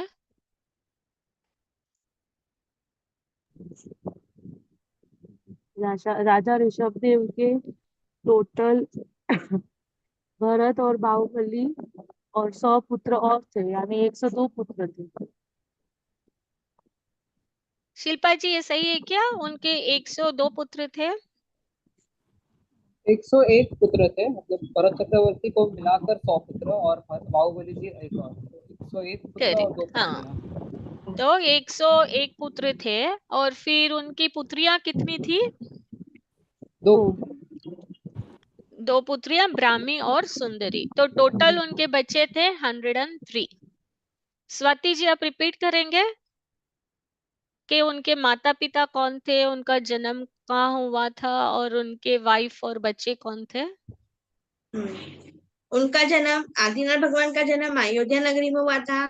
उनके राजा का एक मिनट, सॉरी, आदिनाथ भगवान का नहीं, ऋषभ देव का। ऋषभ देव भगवान का, सॉरी। ऋषभ देव हाँ, भगवान नहीं, ऋषभ देव का। हाँ, भगवान तो ऋषभ वो देव बाद में बने। हाँ। बाद में बने। हाँ, अयोध्या नगरी में हुआ। उनके पिता का नाम राजा नाभिराय और उनकी माता का नाम रानी मरु देवी था। उनकी 2 पत्नियां थी, उनकी 2 शादियां हुई थी। पहली पत्नी का नाम नंदा था और दूसरी पत्नी का नाम सुनंदा। पहली पत्नी से उनको भरत चक्रवर्ती और 100 पुत्र ब्राह्मी नामक पुत्री उत्पन्न हुई। दूसरी पत्नी का नाम सुनंदा था, उनसे बाहुबली और सुंदरी नामक पुत्री हुई।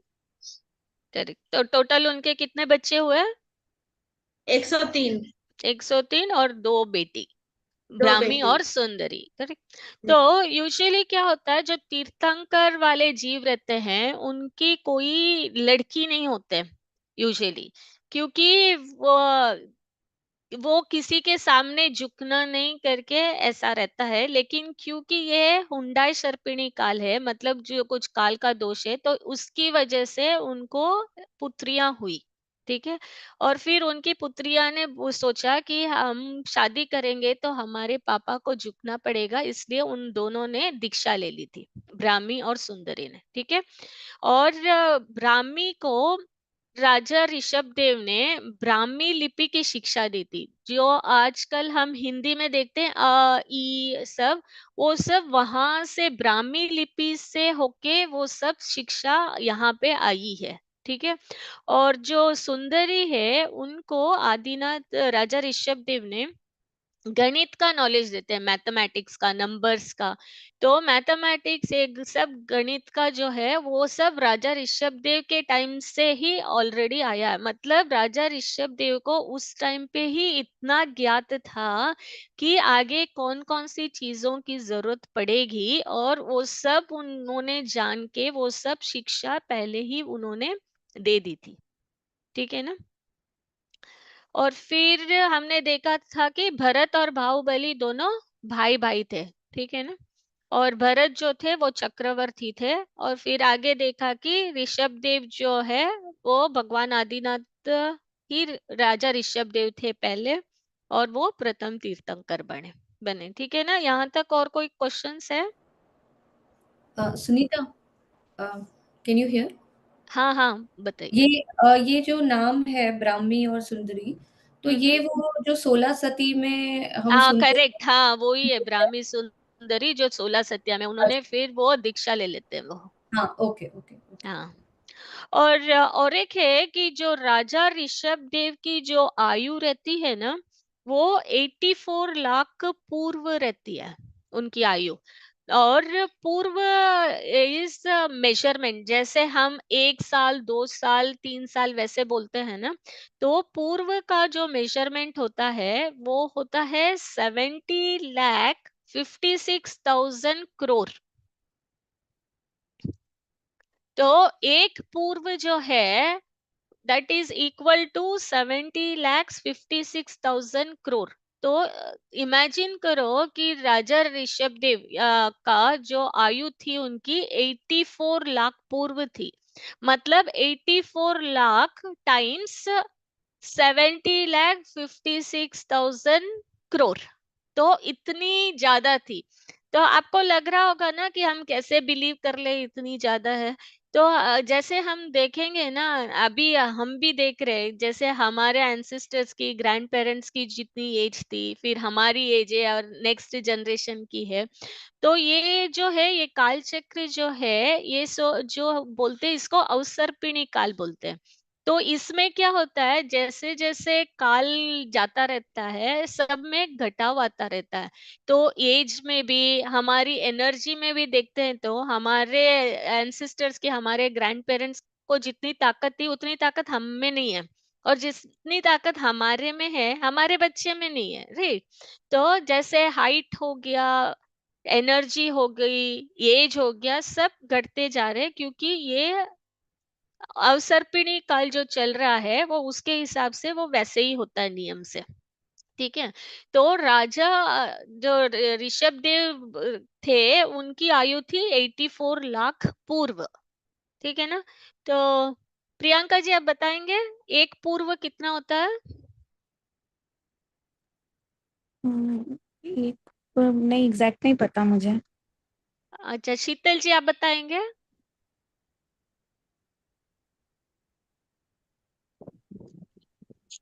70,56,56,000 करोड़। करेक्ट। एक पूर्व मतलब उस नंबर जब हमें याद आती है तब हमें महिमा आती है कि राजा ऋषभ देव का काल कितना लंबा था, मतलब 84 लाख पूर्व। ठीक है। और जब वो राजा बने थे उनकी एज थी 20 लाख पूर्व, जब वो राजा बने।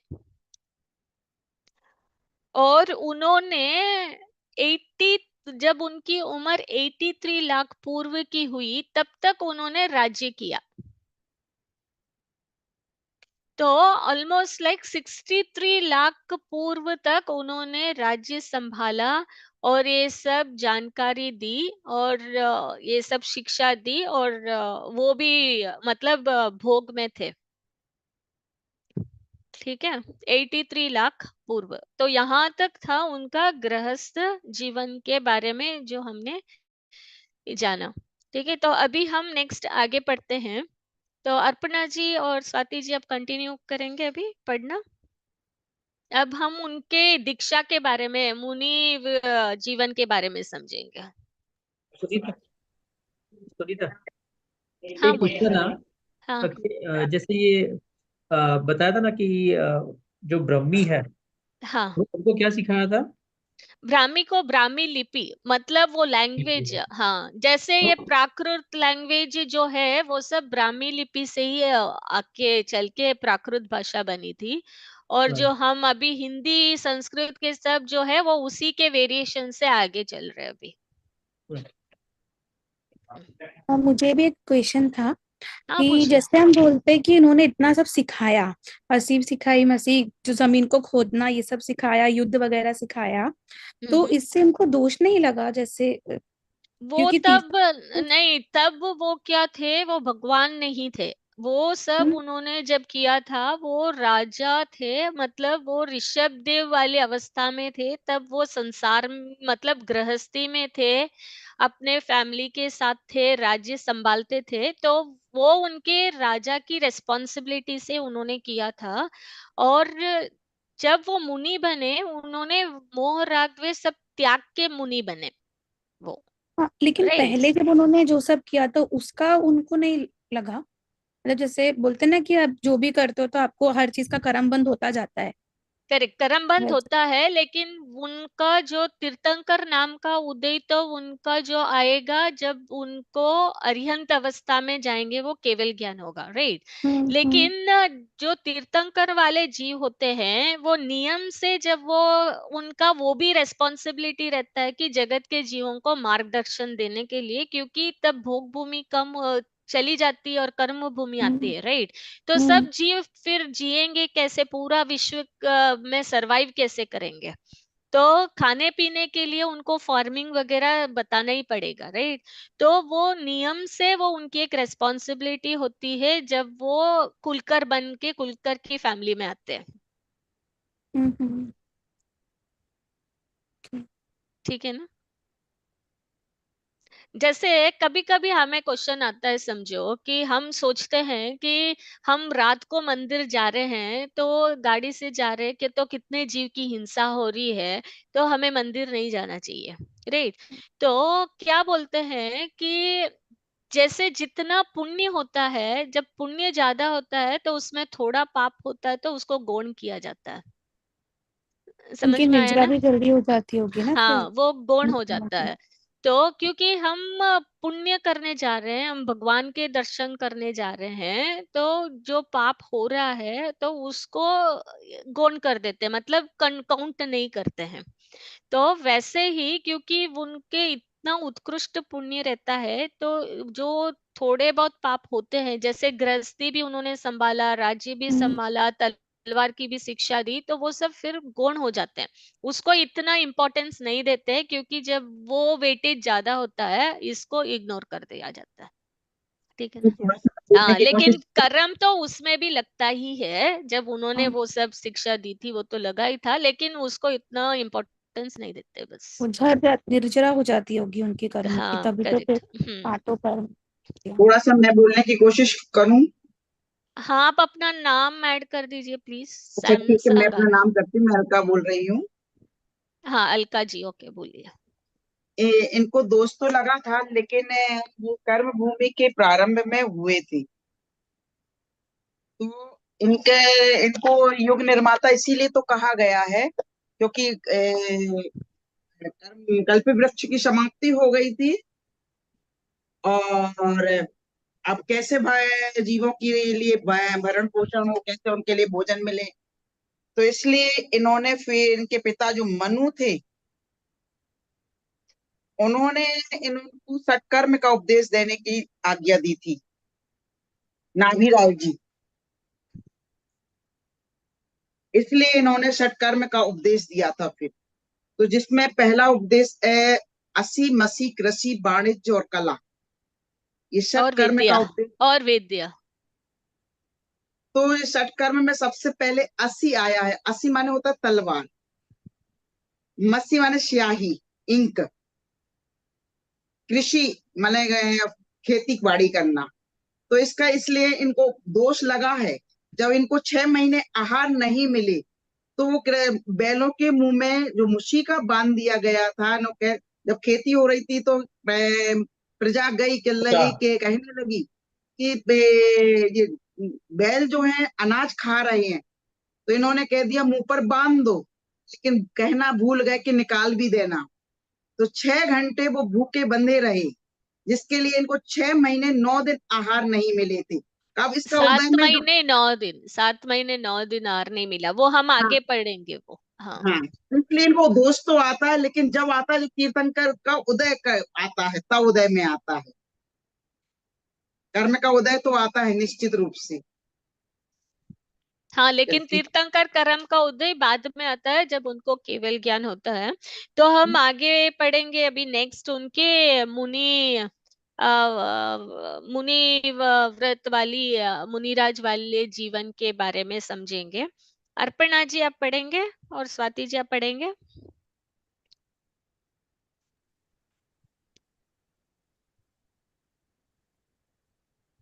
अर्पणा जी आप म्यूट में।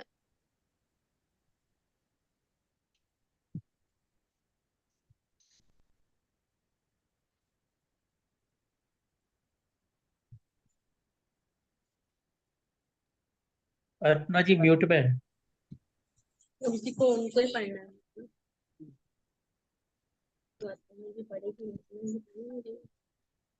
श्रुति जी आप पढ़ेंगे। आप माँ का पाठ पढ़ेंगे, पेज नंबर 21 नीचे।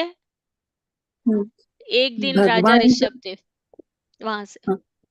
एक दिन राजा ऋषभदेव अपनी सभा में बैठे नीलांजना का नृत्य देख रहे थे। नृत्य के बीच में ही नीलांजना की मृत्यु हो गई। यह देख उन्हें संसार की क्षण भंगुरता का ध्यान आया और राजपाट आदि सभी का राग छोड़कर दिगंबर हो गए। 6 माह तक तो आत्म ध्यान में लीन रहे। उसके बाद 6 माह तक आहार की विधि नहीं मिली। 1 वर्ष बाद अक्षय तृतीया के दिन ऋषभ मुनि का सर्वप्रथम आहार राजा श्रेयांस के यहाँ इक्षु रस गन्ने का रस का हुआ। उसी दिन से अक्षय तृतीया पर्व चल पड़ा। हाँ, यहाँ पे हम स्टॉप करते हैं। तो ये उनके मुनि व्रत के बारे में हम थोड़ा समझते हैं। तो यहाँ पे जो है, हमने जब पढ़ा था लास्ट वाला पैरा गृहस्थी का, तब हमने देखा था कि उनकी एज जब 83 लाख पूर्व की होती है, राइट, तब तक वो राज्य ही संभालते रहते हैं। फिर सौधर्म इंद्र को एक दिन ध्यान आता है कि ये तो धर्म के प्रवर्तक है, तो ये अभी भी राज्य में उलझे हुए हैं, तो फिर कैसे धर्म का प्रवर्तक करेंगे और कब शुरू करेंगे, क्या होगा, तो वो सोचते रहते हैं। फिर एक बार जब 83 लाख पूर्व की उनकी एज होने के बाद जब उनका बर्थडे सेलिब्रेट होता रहता है, तब क्या करते हैं राजा, वो सौधर्म इंद्र नीलांजना नाम के जो है वो स्वर्ग के एक देवी रहते हैं, ठीक है, उनको उनके बर्थडे के सेलिब्रेशन में नृत्य करने के लिए भेजते हैं। तो नृत्य करते करते वो नीलांजना की मृत्यु हो जाती है। तो सौधर्म इंद्र फिर क्या करते हैं कि कुछ प्रोग्राम में विघ्न नहीं हो बोल के उसी क्षण उनके जैसे ही दूसरी देवी को उनके स्थान पे प्रकट कर देते हैं, ठीक है। अभी हमने क्या देखा इसमें, इसको देखकर राजा ऋषभ देव को इस क्षण संसार की क्षणभंगुरता का ध्यान आया और राजपाट आदि सभी का राग छोड़कर दिगंबर हो गए, ठीक है। तो अभी यहाँ पे काफी सारे क्वेश्चंस आते हैं। तो पहला क्वेश्चन तो ये आता है कि सौधर्म इंद्र ने नीलांजना को क्यों भेजा, राइट? कोई बता सकते हैं? केर भाई आप बताएंगे? कि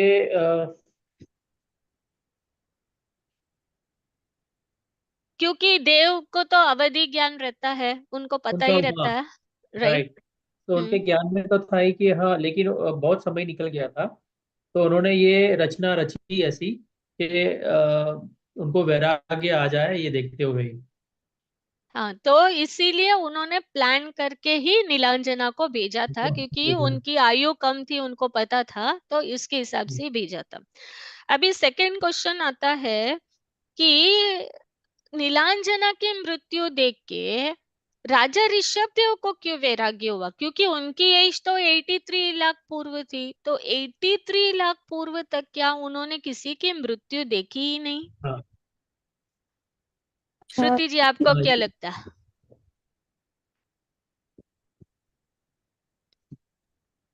ऐसा कहा जाता है ना कि जब तक तीर्थंकर घर में रहते हैं तब जो मतलब जो तीर्थंकर बनने वाले रहते हैं वो जब घर में रहते हैं तो उनके घर में किसी तरह का दुख नहीं होता है, किसी की मृत्यु भी नहीं होती है।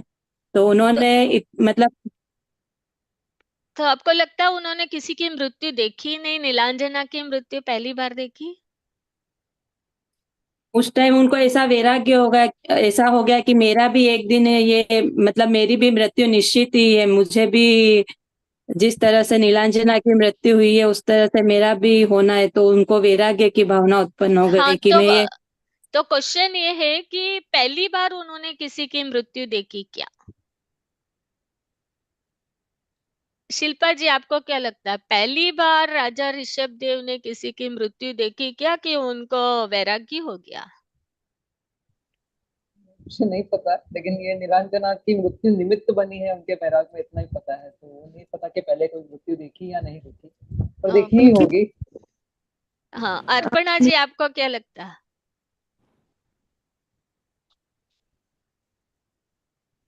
आप म्यूट में।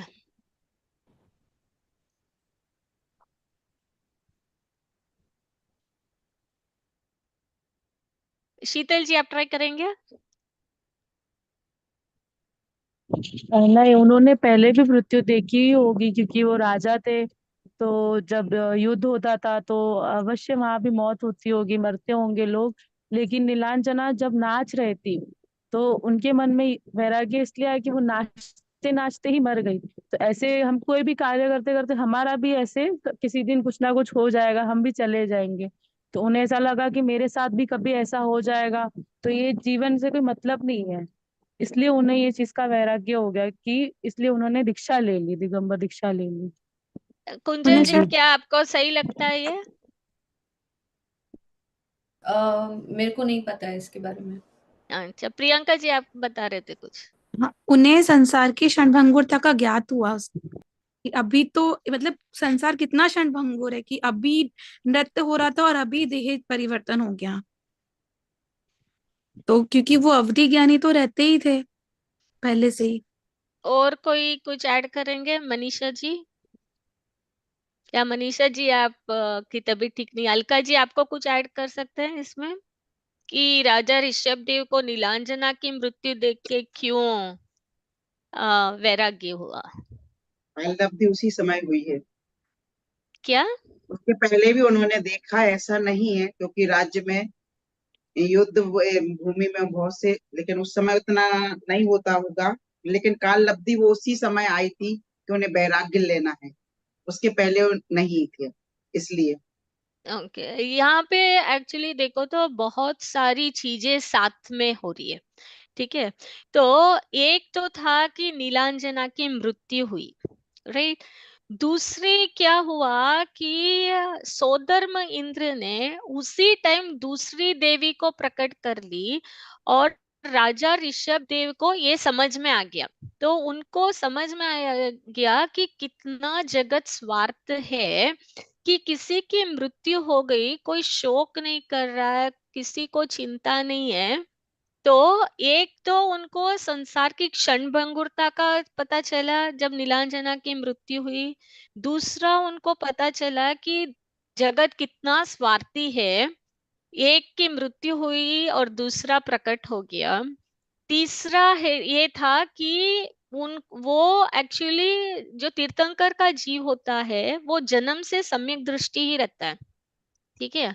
तो उनको तो अवधि ज्ञान भी था, वो भी अवधि ज्ञान था, लेकिन वो क्या हुआ कि वो सम्यक दृष्टि थे, तो उनको पता था कि जन्म मरण ये सब है। लेकिन जब उनका वो काल का टाइम आ गया, वो टाइम आ गया, तो ये सब संयोग साथ में मिल गए, सब एक ही साथ हो गए, इसलिए फिर उनको वैराग्य हो गया, ठीक है ना। तो उनको नीलांजना की मृत्यु एक रीजन था, तो संसार की क्षणभंगुरता एक रीजन थी, और स्वार्थ जगत का एक रीजन था। वो सम्यक दृष्टि भी थे, तो वो उस टाइम का वो काल पक गया, तो सब साथ में होने के कारण उनको वैराग्य हो गया, ठीक है ना। हम आगे देखेंगे कि कोई भी कार्य होने के लिए कितने कारण होते हैं, तो वहां पे हम डिटेल से समझेंगे। तो यहाँ पे जब बोलते हैं कि नीलांजना की मृत्यु हो गई और उससे वो उन्होंने राजपाट छोड़ दिया, तो इसमें बहुत सारी बातें भी है, ठीक है ना। तो यहाँ पे हम ये देखते हैं कि निमित्त तो नीलांजना की मृत्यु थी, लेकिन योग्यता जो थी वो राजा ऋषभ देव की योग्यता के हिसाब से ही होता है कार्य, ठीक है। निमित्त तो कुछ भी हो जाता है, लेकिन उनका टाइम आ गया और उनके कर्म वैसे थे, वो सम्यक दृष्टि भी थे, और वो उसके हिसाब से उनकी योग्यता भी थी, और उसकी वजह से उन्होंने दीक्षा ली, ठीक है ना। और फिर दीक्षा लेने के बाद यूजुअली क्या होता है, कोई भी जो मुनिराज होते हैं, तीर्थंकर वाले जीव, जब वो दीक्षा ले लेते हैं, तो वो ओम नमो सिद्धेभ्यो बोल के जाके दीक्षा लेके आत्म ध्यान में लीन हो जाते हैं, और वो दीक्षा लेते ही मौन हो जाते हैं, और वो जीवन पर्यंत बात ही नहीं करते हैं, ठीक है। तो जब ऋषभ देव राजा ऋषभ देव ने दीक्षा ली, उन वो तो इतने बड़े राजा थे, तो उनके साथ और 4000 राजाओं ने दीक्षा ली थी, ठीक है। तो उनको देखा देखी में 4000 राजाओं ने दीक्षा ली, लेकिन राजा ऋषभ देव तो तीर्थंकर वाले जीव थे, वो दीक्षा लेके मौन हो गए और 6 महीने आत्म ध्यान में लीन हो गए। तो फिर वे 4000 राजाओं को पता नहीं है कि अभी करना क्या है, क्योंकि वो ही प्रथम मुनिराज थे इस युग के। तो उनको पता नहीं कि अभी करना क्या है, क्या नहीं करना। तो वो भी सब दिगंबर अवस्था में उन्होंने घर राजपाट छोड़ लिया और दीक्षा ली थी। अभी उनको भूख लग रही थी और ठंड लग रही थी, तो वो क्या कर रहे थे, पेड़ में जो कोई फल दिख रहे थे खा रहे थे, पत्ते को ओढ़ रहे थे, मतलब बहुत सारे चीजें कर रहे थे। तो उनको देख के फिर सोधर्म इंद्र आके उनको बोलते हैं कि जो पद तुम लोगों ने लिया है दिगंबर वाला, अगर तुम्हें ये निभाया नहीं जाता है, तो तुम लोग इसको छोड़ के वापिस राज में चले जाओ, क्योंकि इस पद को वो शोभा नहीं देता, ठीक है। तो फिर उनकी बात सुन के वो वापस 4000 राजा वापस राज्य लौट जाते हैं और ऋषभ देव वो अपने मुनि अवस्था में वो 6 महीने तक कंटिन्यूस आत्म ध्यान में लीन रहते हैं। ठीक है। तो आत्म ध्यान में लीन रहते हैं, लेकिन राजा ऋषभ देव आत्म ध्यान लीन होने के बाद 6 महीने के बाद फिर वो आहार लेने जाते हैं। तो आहार लेने जाते हैं तो सब लोग उनको क्या कोई वस्त्र देते हैं, कोई सोना चांदी देते हैं। तो किसी को भी आहार देने की विधि नहीं पता रहती है, क्योंकि वो पहले मुनिराज रहते हैं इस युग के। ठीक है। तो वो रोज जाते हैं, विधि नहीं मिलती तो वापस घर आ जाते हैं। तो ऐसे 7 महीने 9 दिन तक उनको आहार नहीं मिलता। तो मतलब उन्होंने दीक्षा लेने के बाद 1 साल 1 महीने और 9 दिन तक नहीं मिलता है, लेकिन यहाँ पे बोल देते हैं कि लगभग 1 साल तक उनको आहार नहीं मिला। ठीक है। बट एक्चुअल टाइम अगर देखोगे तो 1 साल 1 महीने 9 दिन। ठीक है। तब तक उनको आहार नहीं मिलता। फिर एक दिन क्या होता है, जो राजा श्रेयांस रहते हैं उनके यहाँ उनका गन्ने का रस जो है मतलब इक्षु रस, उससे उनका आहार होता है। ठीक है। तो अभी एक फर्स्ट क्वेश्चन आता है कि राजा ऋषभ देव जो थे वो मुनि बने, वो तो पहले फर्स्ट मुनि बने, तो राजा श्रेयांस को आहार की विधि कैसे पता थी? राइट। तो अर्पणा जी आप बताएंगे कि राजा राजा श्रेयांस को आहार देने की विधि कैसे पता थी? उनको जाति स्मरण आ गया था, पिछले भाव में उन्होंने आहार दिया देखा था। करेक्ट। बताऊं? 8 भव पहले जो जब राजा ऋषभ देव वाला जीव है, उनका जो जीव रहता है उनका जीव और एक राजा रहता है, उसका नाम है कि राजा ऋषभ देव का जीव जो है वज्र जंग नामक एक राजा रहता है। ठीक है। उनके जीव और वज्र जंग राजा के वाइफ जो रहते हैं श्रीमती करके, उनका जीव जो है वो राजा श्रेयांस का जीव रहता है। तो उस भव में उन्होंने मुनिराज को आहार दिया हुआ रहता है। तो वो ही जाति स्मरण मतलब पास्ट वाला ज्ञान जब उनको आता है तब उनको याद आता है कि आहार ऐसे देते हैं। तो उसके कारण उनको समझ में आता है और फिर राजा ऋषभ देव का आहार होता है। ठीक है ना। तो वैसे हुआ। तो अभी ये है कि उस दिन को अक्षय तृतीया पर्व मानते हैं और तब से ये पर्व चला हुआ है। तो ये अक्षय तृतीया का मतलब क्या है? शीतल जी आप ट्राई करेंगे, अक्षय तृतीया का मतलब क्या है? इसका नाम अक्षय तृतीया क्यों पड़ा?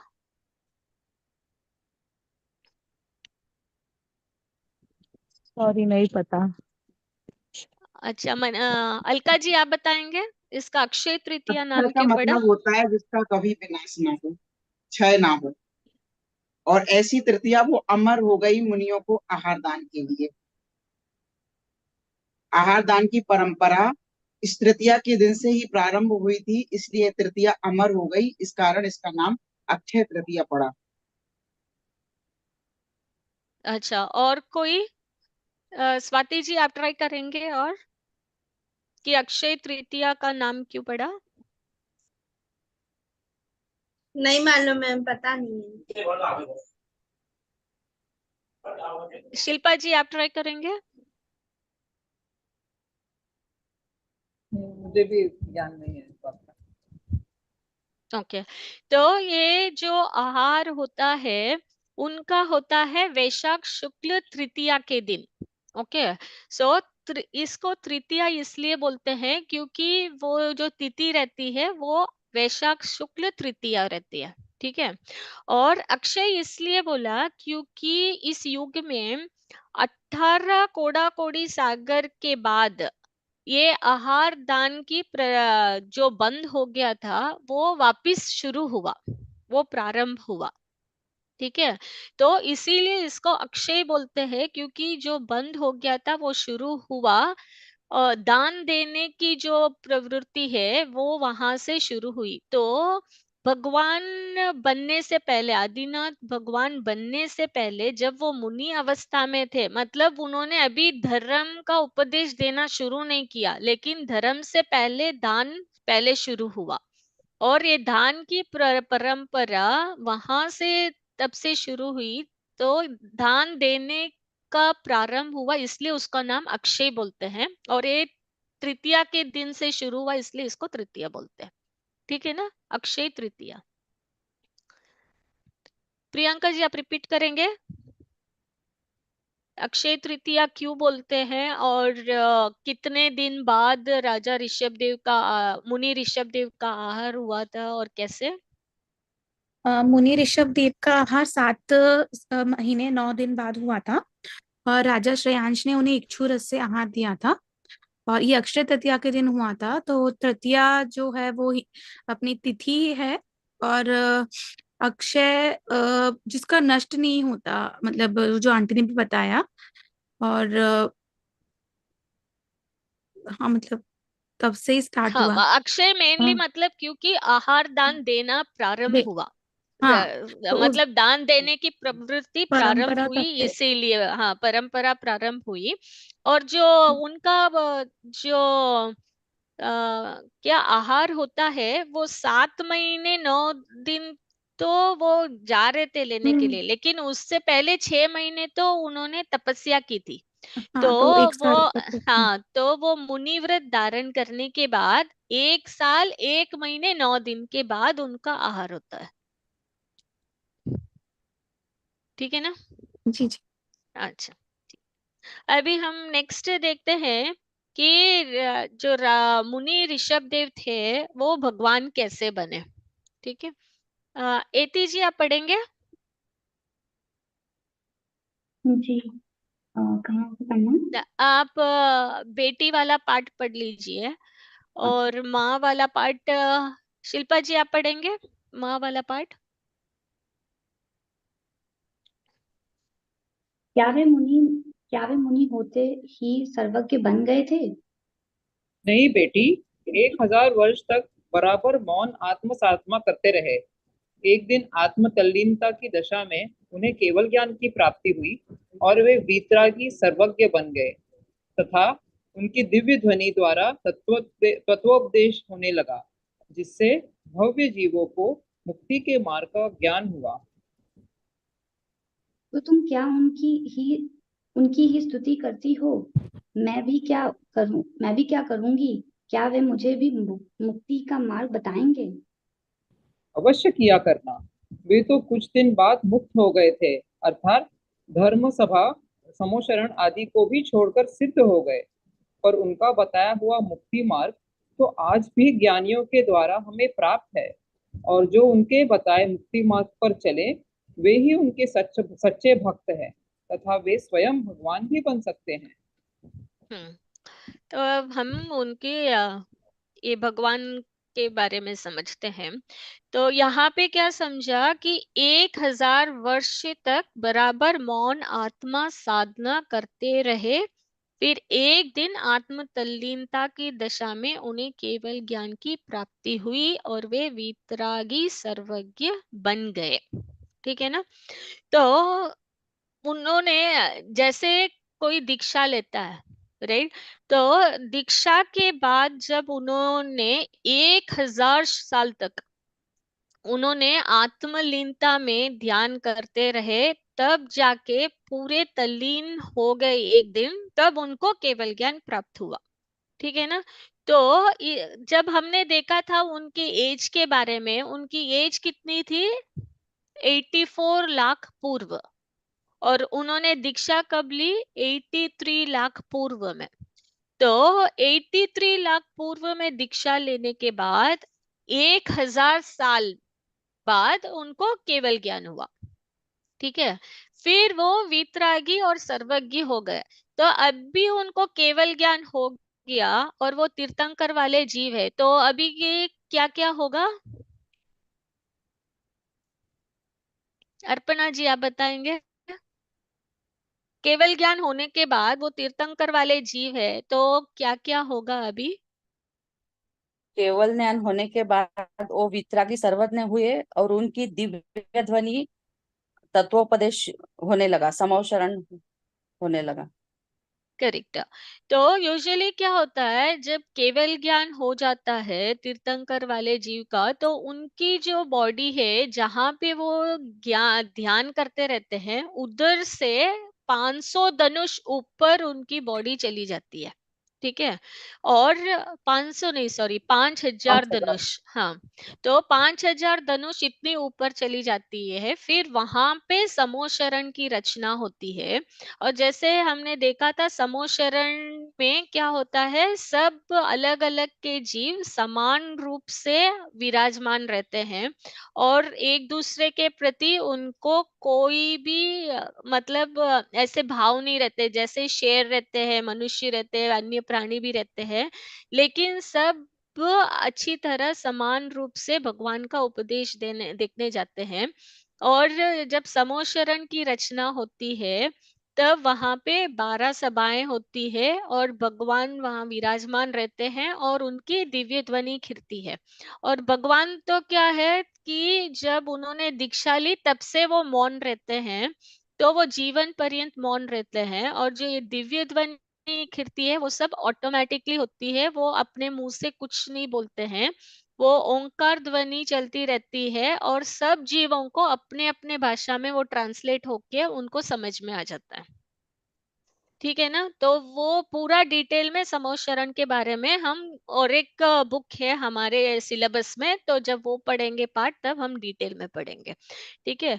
तो यहाँ पे जब उनका समोशरण हुआ और दिव्य ध्वनि खिरने लगी, तब उनके तीर्थंकर प्रकृति का उदय भी आया था, जब उनका केवल ज्ञान हुआ और यहाँ पे उनका तत्व उपदेश होने लगा। ठीक है। तो अभी उनके एज तो 84 लाख पूर्व है, तो इतने सालों तक उनकी दिव्य ध्वनि खिरती रही। तो कितने भाग्यशाली वो जीव थे कि अनंत जीवों ने उनका उपदेश सुन के उनसे पहले सिद्ध बन गए। ठीक है ना? तो भगवान तो पहले इस युग में कौन बने? ऋषभ देव। अनंत। ठीक है, ऋषभ देव भगवान पहले बने, लेकिन सिद्ध पहले कौन बने? मैं उनसे भी बताऊं? पहले। हाँ, बताइए।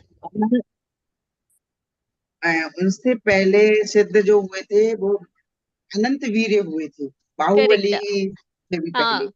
हाँ, फर्स्ट जो तीर्थ सिद्ध अवस्था को प्राप्त किया वो उनके ही पुत्र थे, ऋषभ देव अनंत, के ही पुत्र भरत अनंत के भाई। वीर्य। फिर और बहुत सारे जीवों ने सिद्ध अवस्था प्राप्त कर ली। बाहुबली ने भी सिद्ध अवस्था प्राप्त कर ली ऋषभ देव भगवान से पहले। ठीक है ना? लेकिन भगवान पहले अरिहंत दशा में पहले हुए थे ऋषभ देव, लेकिन सिद्ध दशा को प्राप्त किया पहले अनंत वीर्य ने। ठीक है ना? तो इतना कितनी अच्छी बात है कि इतने सारे साल उनकी दिव्य ध्वनि खिरी थी। कितने लाभ हुए थे उन भव्य जीवों को। तो अभी हमने जो ये इस पाठ में पढ़ा, तो हम कुछ बातें समझते हैं अभी कि ये भगवान आदिनाथ भगवान के जीवन परिचय से हमें क्या क्या शिक्षा मिलती है।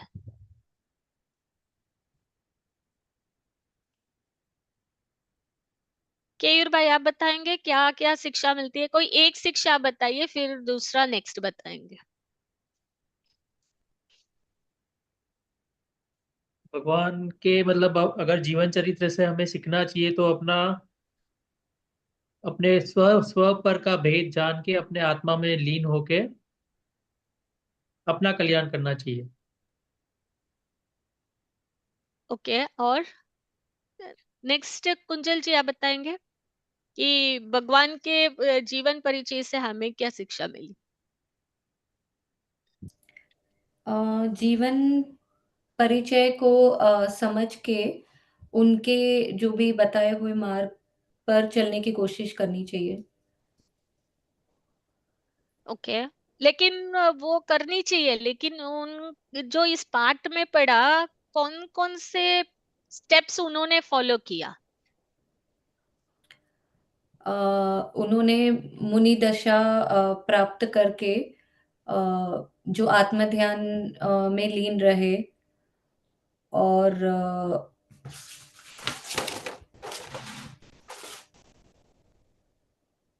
जो साधना करके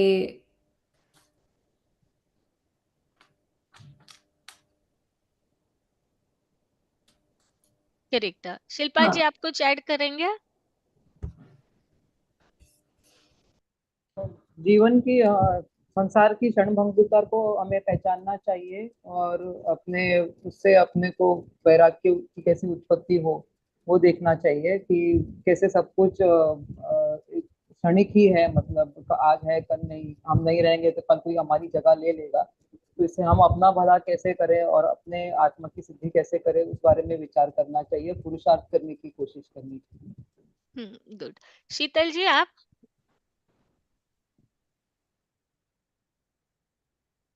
अम, जैसे जैसे भगवान को ऐसे ये हुआ कि सॉरी, वैराग्य हुआ कि जब नीलांजना नाच रही थी और उसकी जगह दूसरी देवी प्रकट हो गई कुछ ही क्षण में और किसी को कुछ फर्क नहीं पड़ा।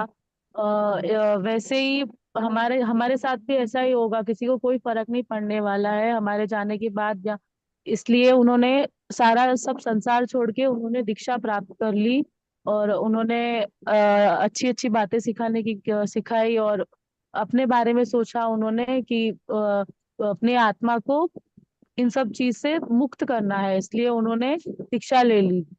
और तो कुछ पता। Okay, good. अर्पणा जी, आप?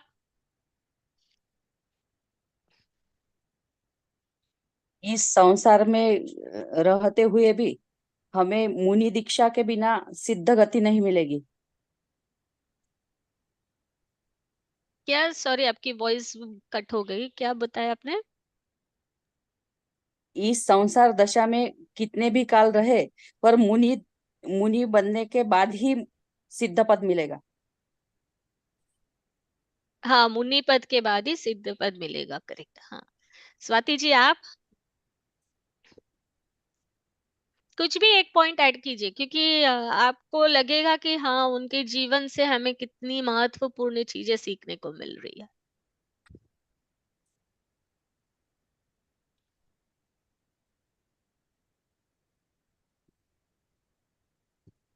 हमें बस यही कोशिश करना चाहिए उनके जैसे अब बनने के लिए।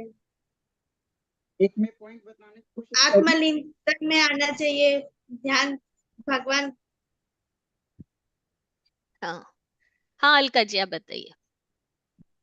एकाग्रता होना चाहिए, जैसे उन्होंने बिल्कुल ध्यान में नृत्य देख रहे थे और किसी का ध्यान नहीं गया कि नीलांजना की मृत्यु हो गई, पर उनका ध्यान गया।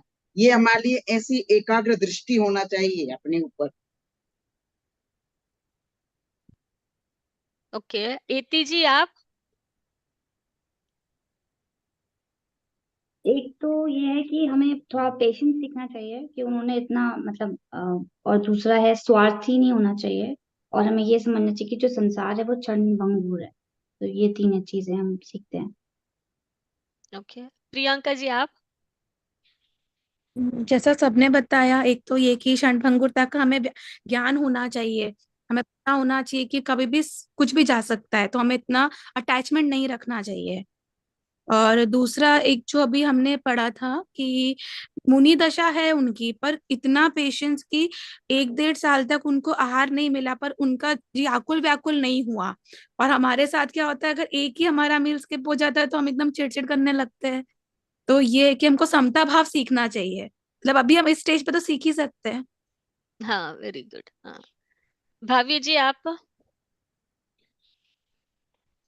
अम, बहुत कुछ कवर हो गया है। एक चीज वो लगी कि उनको अवधि ज्ञान था तो उनको हो सकता है पता हो कि उनको आहार कब मिलना है, लेकिन फिर भी उन्होंने अपना पुरुषार्थ नहीं छोड़ा। जब 7 महीने 9 दिन तक वो आहार के लिए घूमते रहे और फिर उनको लास्ट दिन जब मिलना था तभी मिला। तो वही हाँ पुरुषार्थ नहीं छोड़ना चाहिए।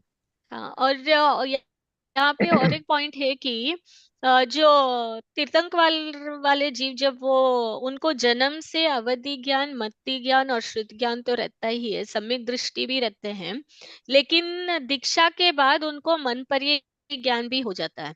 तो उनको अवधि ज्ञान या मन से भी यूज करते तो पता चल जाता था कि खाना कब मिलने वाला है, लेकिन क्या है, वो जरूरी नहीं समझते। राइट, तो उनको लगता है क्या मैं शरीर के लिए वो सब यूज करूं, क्योंकि वो शरीर तो पर है, तो उनको स्व पर भेद ज्ञान इतना रहता है कि उनको वो वहां पे दिमाग ही नहीं जाता है कि मैं अपना वो ज्ञान का यूज करूं। हमारे जैसे होते तो थोड़ा पता चलता है तो हम सब सोचते कि हाँ ये समझ लूं वो समझ लूं, लेकिन अच्छी बात है कि हमें वो ज्ञान नहीं है नहीं तो हम कितने परेशान हो जाते। राइट। तो काफी चीजें हैं जो उनको एक्चुअली रहती है, लेकिन वो उनका पुण्य है, फिर भी वो उसको यूज नहीं करते। वो भी एक अच्छी शिक्षा है। हाँ। श्रुति जी, आप बताएंगे, आपने क्या समझा लर्निंग उनके जीवन से? एक तो जो सबने बताया है क्षण भंगुरता, स्वार्थपना, फिर एक में ऐड करना चाहते कि उनमें भी जो गुण है वो गुण हमारे अंदर भी है, पर उन्होंने तो उनके गुणों को जान लिया, पर हम अभी तक अपने गुणों उसी गुण को हम नहीं जान पा रहे हैं। इस कारण हम तो संसार में भटक रहे हैं, बाकी उन्होंने तो उनके गुणों को जान के सिद्ध अवस्था प्राप्त कर ली। तो हम भी हमारे गुणों को जाने कि जो गुण उनके थे वही गुण हमारे भी है, और हम भी उनके बताए गए मार्ग पे चलकर मोक्ष अवस्था को प्राप्त करें। हाँ, बहुत बढ़िया। तो जैसे आप सबने कहा, एक तो करेक्ट क्षण भंगुरता के बारे में, एक तो स्वार्थ जगत के बारे में, एक तो समझ में आता है कि हमारे अंदर भी वो योग्यता है। फिर ये भी समझ में आता है कि वो उनकी भी फैमिली थी, वो भी राजा थे, उन्होंने भी काफी शिक्षाएं दी थी, उनके भी वाइफ बच्चे सब थे, लेकिन वो उनको छोड़ना पड़ा, तभी जाके वो मुनि बने। राइट। और मुनि बनने के बाद भी उनको तपस्या करनी पड़ी, उनको सहजता रखनी पड़ी, उनकी वितरागता धीरे धीरे बढ़ती गई, और तभी वो जाके भगवान बने। और वो नीलांजना की मृत्यु तो वो सिर्फ निमित्त था। तो हमारे लाइफ में भी अलग अलग निमित्त आते ही हैं। तो लेकिन अगर हमारे कर्म इतने अच्छे होंगे और हमारे अंदर इतनी अच्छी योग्यता होगी, तो कैसे भी निमित्त हो, हमें कुछ भी प्रॉब्लम नहीं होगा।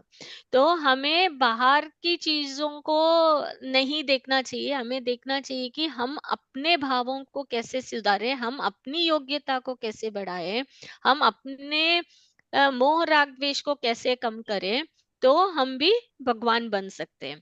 और फिर देखा कि भगवान ने पूरे में, भगवान तो मौन थे, भगवान ने दिव्य ध्वनि खीरी और उन्होंने सिर्फ उपदेश दिया। भगवान ने ना धन दिया, ना धान्य दिया, ना कुछ दिया। राइट। तो हमारे भगवान का स्वरूप क्या है? वीतरागी है। तो हमें भगवान से कुछ नहीं मांगना चाहिए, और हमें अपने आप को सुधारना चाहिए, और वही हमारे जिनागम का और जिनेन्द्र भगवान का मोक्ष का मार्ग है, कि हम अपने भावों को सुधारें। राइट। और फिर यहाँ पे लास्ट क्वेश्चन था कि वो बेटी पूछती है कि मुझे भी मुक्ति का मार्ग बताइए, और क्या अभी भी मुक्ति का मार्ग पॉसिबल है क्या? क्योंकि अभी तो आदिनाथ भगवान है नहीं। राइट। उनके बाद 24 तीर्थंकर हुए, वो भी नहीं है। तो अभी आपको लगता है कि हमारे लिए भी ये मार्ग प्राप्त हो सकता है? तो कैसे? स्वाति जी, आप कोशिश करेंगे?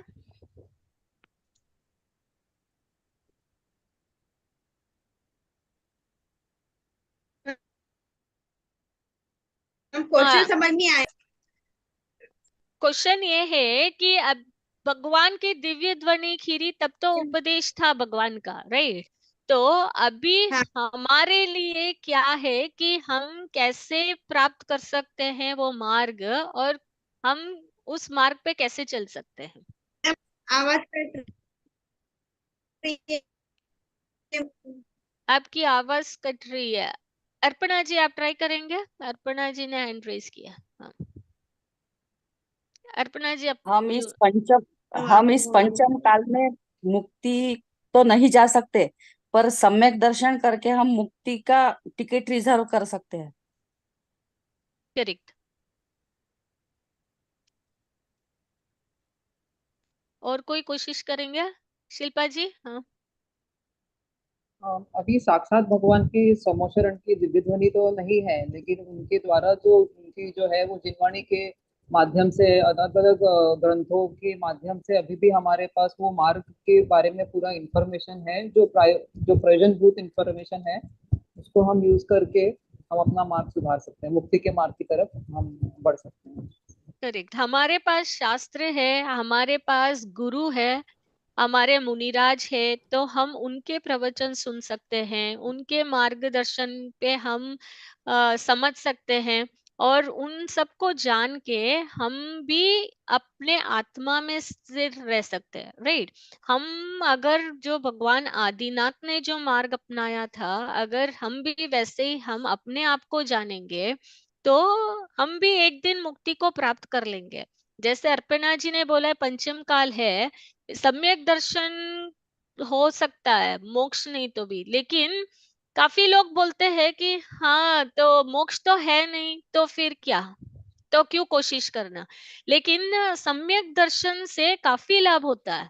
पता है वो जैसे बोलते हैं कि हमने किसी से लोन लिया, समझो 99,999 रुपीज का। ठीक है। तो अगर हमें सम्यक दर्शन हो जाता है, तो वो जो मिथ्यात्व वाला पार्ट है, वो 90,000 वाला 9 वाला पार्ट है। ठीक है। तो वो फर्स्ट वाला 9 हट जाता है, तो फिर सिर्फ 9,999 ही पेंडिंग रहता है।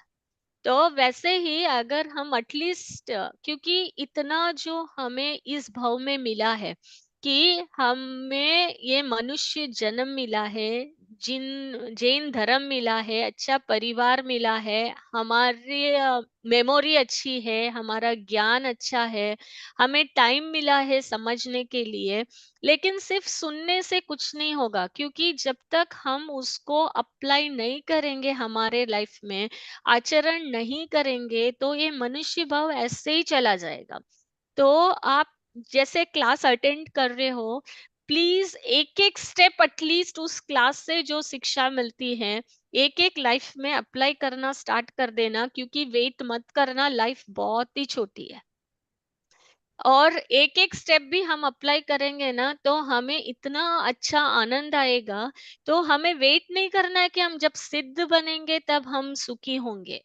हम जैसे जैसे हमारी सोच चेंज होगी, उतना उतना परसेंटेज का सुख हम अभी भी प्राप्त कर सकते हैं। जितना जितना अपने अंदर सहजता आएगी, राग द्वेष कम होगा, ईर्ष्या भाव कम होगी, कंपैरिजन कम होगा, उतना उतना हमारे में इतनी सुख शांति आएगी कि धीरे धीरे हमें वो सुख की अनुभूति अभी होने लगेगी।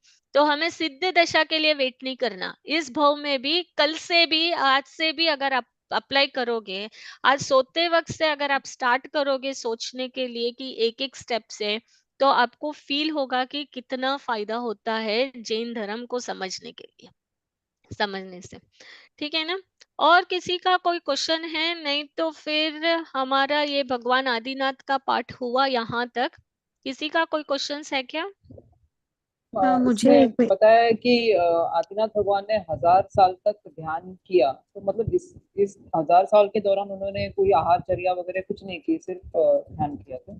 नहीं नहीं, सिर्फ उन्होंने आहार नहीं किया था, 1 साल 1 महीने और 9 दिन तक। उसके बाद तो उन्होंने खाना लिया था, आहार लिया था, अब ये लेकिन 1000 साल में उसके वो मुनि की चर्या करते थे, जो भी हाँ, है। मुनि की चर्या में वो साथ में आत्म ध्यान भी करते थे। ठीक है ना? मुझे एक प्रियंका जी? क्वेश्चन था। हाँ हाँ, बोलिए। जब वो मुनि थे तो क्या वो उस टाइम पे रिद्धिधारी मुनि थे या फिर अपने जैसे नॉर्मल होते हैं वैसे? वो तीर्थंकर वाला जीव है ना, तो उनको तो जन्म से ही काफी रिद्धियां रहती है। अच्छा। तो इतनी रिद्धियां होने के बाद भी वो उन्होंने यूज ऐसा नहीं करते, कुछ वो नहीं कर। सब केयर ही नहीं करते, वो यूज ही नहीं करते, उस पे ध्यान ही नहीं जाता उनका, क्योंकि उनका फोकस जो है उनका तो धीरे धीरे आत्मा की तरफ चला जाता है, तो वो उन सब पे ध्यान ही नहीं देते। जैसे आप देखोगे कुछ तीर्थंकर, जैसे महावीर भगवान का, अगर वो जब बचपन में थे, एक स्नेक आता है, हाथी आता है, उन सब से आराम से वो युद्ध कर लेते हैं। और अगर हाथी भी देखोगे तो उनका चेहरा देख के, इतना शांत देख के वो भी शांत हो जाता है, कंट्रोल में आ जाता है। तो काफी कहानियां हैं, क्योंकि उनका जीव, उनके कर्म इतने उत्कृष्ट रहते हैं ना, तो काफी चीजें ऑटोमेटिक हो जाते हैं, उनका चेहरा देख के ही सामने वाला शांत हो जाता है। जैसे अगर आप जिनेंद्र भगवान की प्रतिमा देखोगे, मंदिर जाओगे, तो आप उनके चेहरा देखना, कितना शांत वाला फीलिंग हमें खुद को आता है। आप उनके सामने गुस्सा करके खड़ोगे ही नहीं, उनकी प्रतिमा देख के अपने आप अपना मन शांत हो जाता है। राइट, इसीलिए तो बोलते कि हमें मंदिर जाना चाहिए, रोज देव दर्शन करना चाहिए, ताकि हमारे मन में भी वो शांति आए। ठीक है ना? और किसी का क्वेश्चन है? नहीं तो फिर हम एंड करते हैं। अभी कुछ इंस्ट्रक्शंस है नेक्स्ट क्लास के लिए। हाँ, कुछ बोल रहे थे मैम, मैं बोल रही थी। हाँ, बताइए। मैम, ये वीतराग और पुरुषार्थ वाला समझ नहीं आया था, एक बार हम बता दीजिए। अच्छा, पुरुषार्थ यानी आत्मलीनता होती है। ठीक है, पुरुषार्थ दो शब्द से होता है, पुरुष यानी आत्मा और अर्थ यानी लीन। सो पुरुषार्थ का मतलब है कि आत्मलीनता। ठीक है, और वीतराग का मतलब क्या होता है कि आपका मोह राग द्वेष नहीं है। तो राग मतलब क्या होता है कि समझो आप, आपके फैमिली है, ठीक है, आपके बच्चों के प्रति आपको कितना अटैचमेंट रहता है, उसको बोलते हैं राग। तो जब राग होता है, क्या होता है, समझो बच्चे ने कुछ खाना नहीं खाया, तो आप कितने व्याकुल हो जाते हैं, परेशान हो जाते हो। और बच्चे को कुछ लग जाती है या बीमार पड़ते हो, तो उससे ज्यादा आप बीमार पड़ जाते हो उसको देख के। राइट, तो ये सब राग की वजह से होता है। और अगर समझो आपको स्व पर भेद ज्ञान हो गया, मतलब आपको पता चल गया कि मैं तो आत्मा हूँ, मेरा शरीर भी पर है और मेरा बच्चा भी पर है, और वो जो बीमार है वो उसका शरीर बीमार है।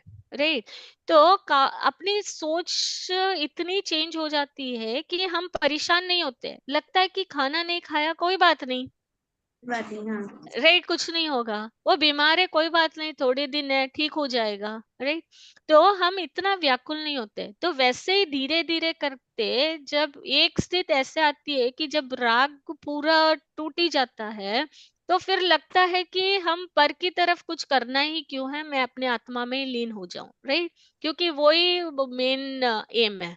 तो इसीलिए क्या होता है, जब आत्मलीनता करते हैं तभी पूर्ण वितरागता होती है। नहीं तो थोड़ा थोड़ा राग और द्वेष कम होता है, लेकिन पूर्ण तभी होगा जब पूर्ण आत्मा में लीन होंगे तब। ठीक है ना? ठीक है, तो अभी नेक्स्ट क्लास के लिए कुछ इंस्ट्रक्शंस है। अभी हमारा यहाँ पे बाल बोध पार्ट 1 कंप्लीट हुआ, तो नेक्स्ट क्लास जो है हमारा बाल बोध पार्ट 2 से स्टार्ट होगा। ठीक है, तो वो पीडीएफ आपको व्हाट्सएप ग्रुप में मिल जाएगा, हम भेज देंगे आपको, बाल बोध पार्ट 2। तो उसका जो फर्स्ट चैप्टर है देव स्तुति, वो आप नेक्स्ट क्लास में पढ़ के आना। ठीक है, और इस क्लास का जो अभी बाल बोध पार्ट 1 आज तक जो चैप्टर्स हुए, वो एक बार रिवीजन करके आना, तो उसका कुछ डिस्कशन होगा नेक्स्ट क्लास में, तो उस पे कहूट भी होगा, कुछ क्वेश्चन आंसर डिस्कशन भी होगा। और अगर आपको कुछ डाउट्स है तो वो भी नोट डाउन करके आना, तो वो सब क्लियर हो जाएगा आपको बाल बोध पार्ट 2 स्टार्ट करने से पहले। ठीक है ना? और कुछ क्वेश्चन है किसी का? ये आदिनाथ भगवान की पीपीटी है? नहीं, आदिनाथ भगवान की पीपीटी नहीं है, इसीलिए शेयर नहीं किया मैंने। अच्छा। हाँ, ठीक है। अच्छा, हम जिनवाणी स्तुति कर लेते हैं। ठीक है। निज निधि निज में बताई, यह अनंत उपकार है, उसके लिए जिन वाणी माँ को वंदना शत बार है, वंदना शत बार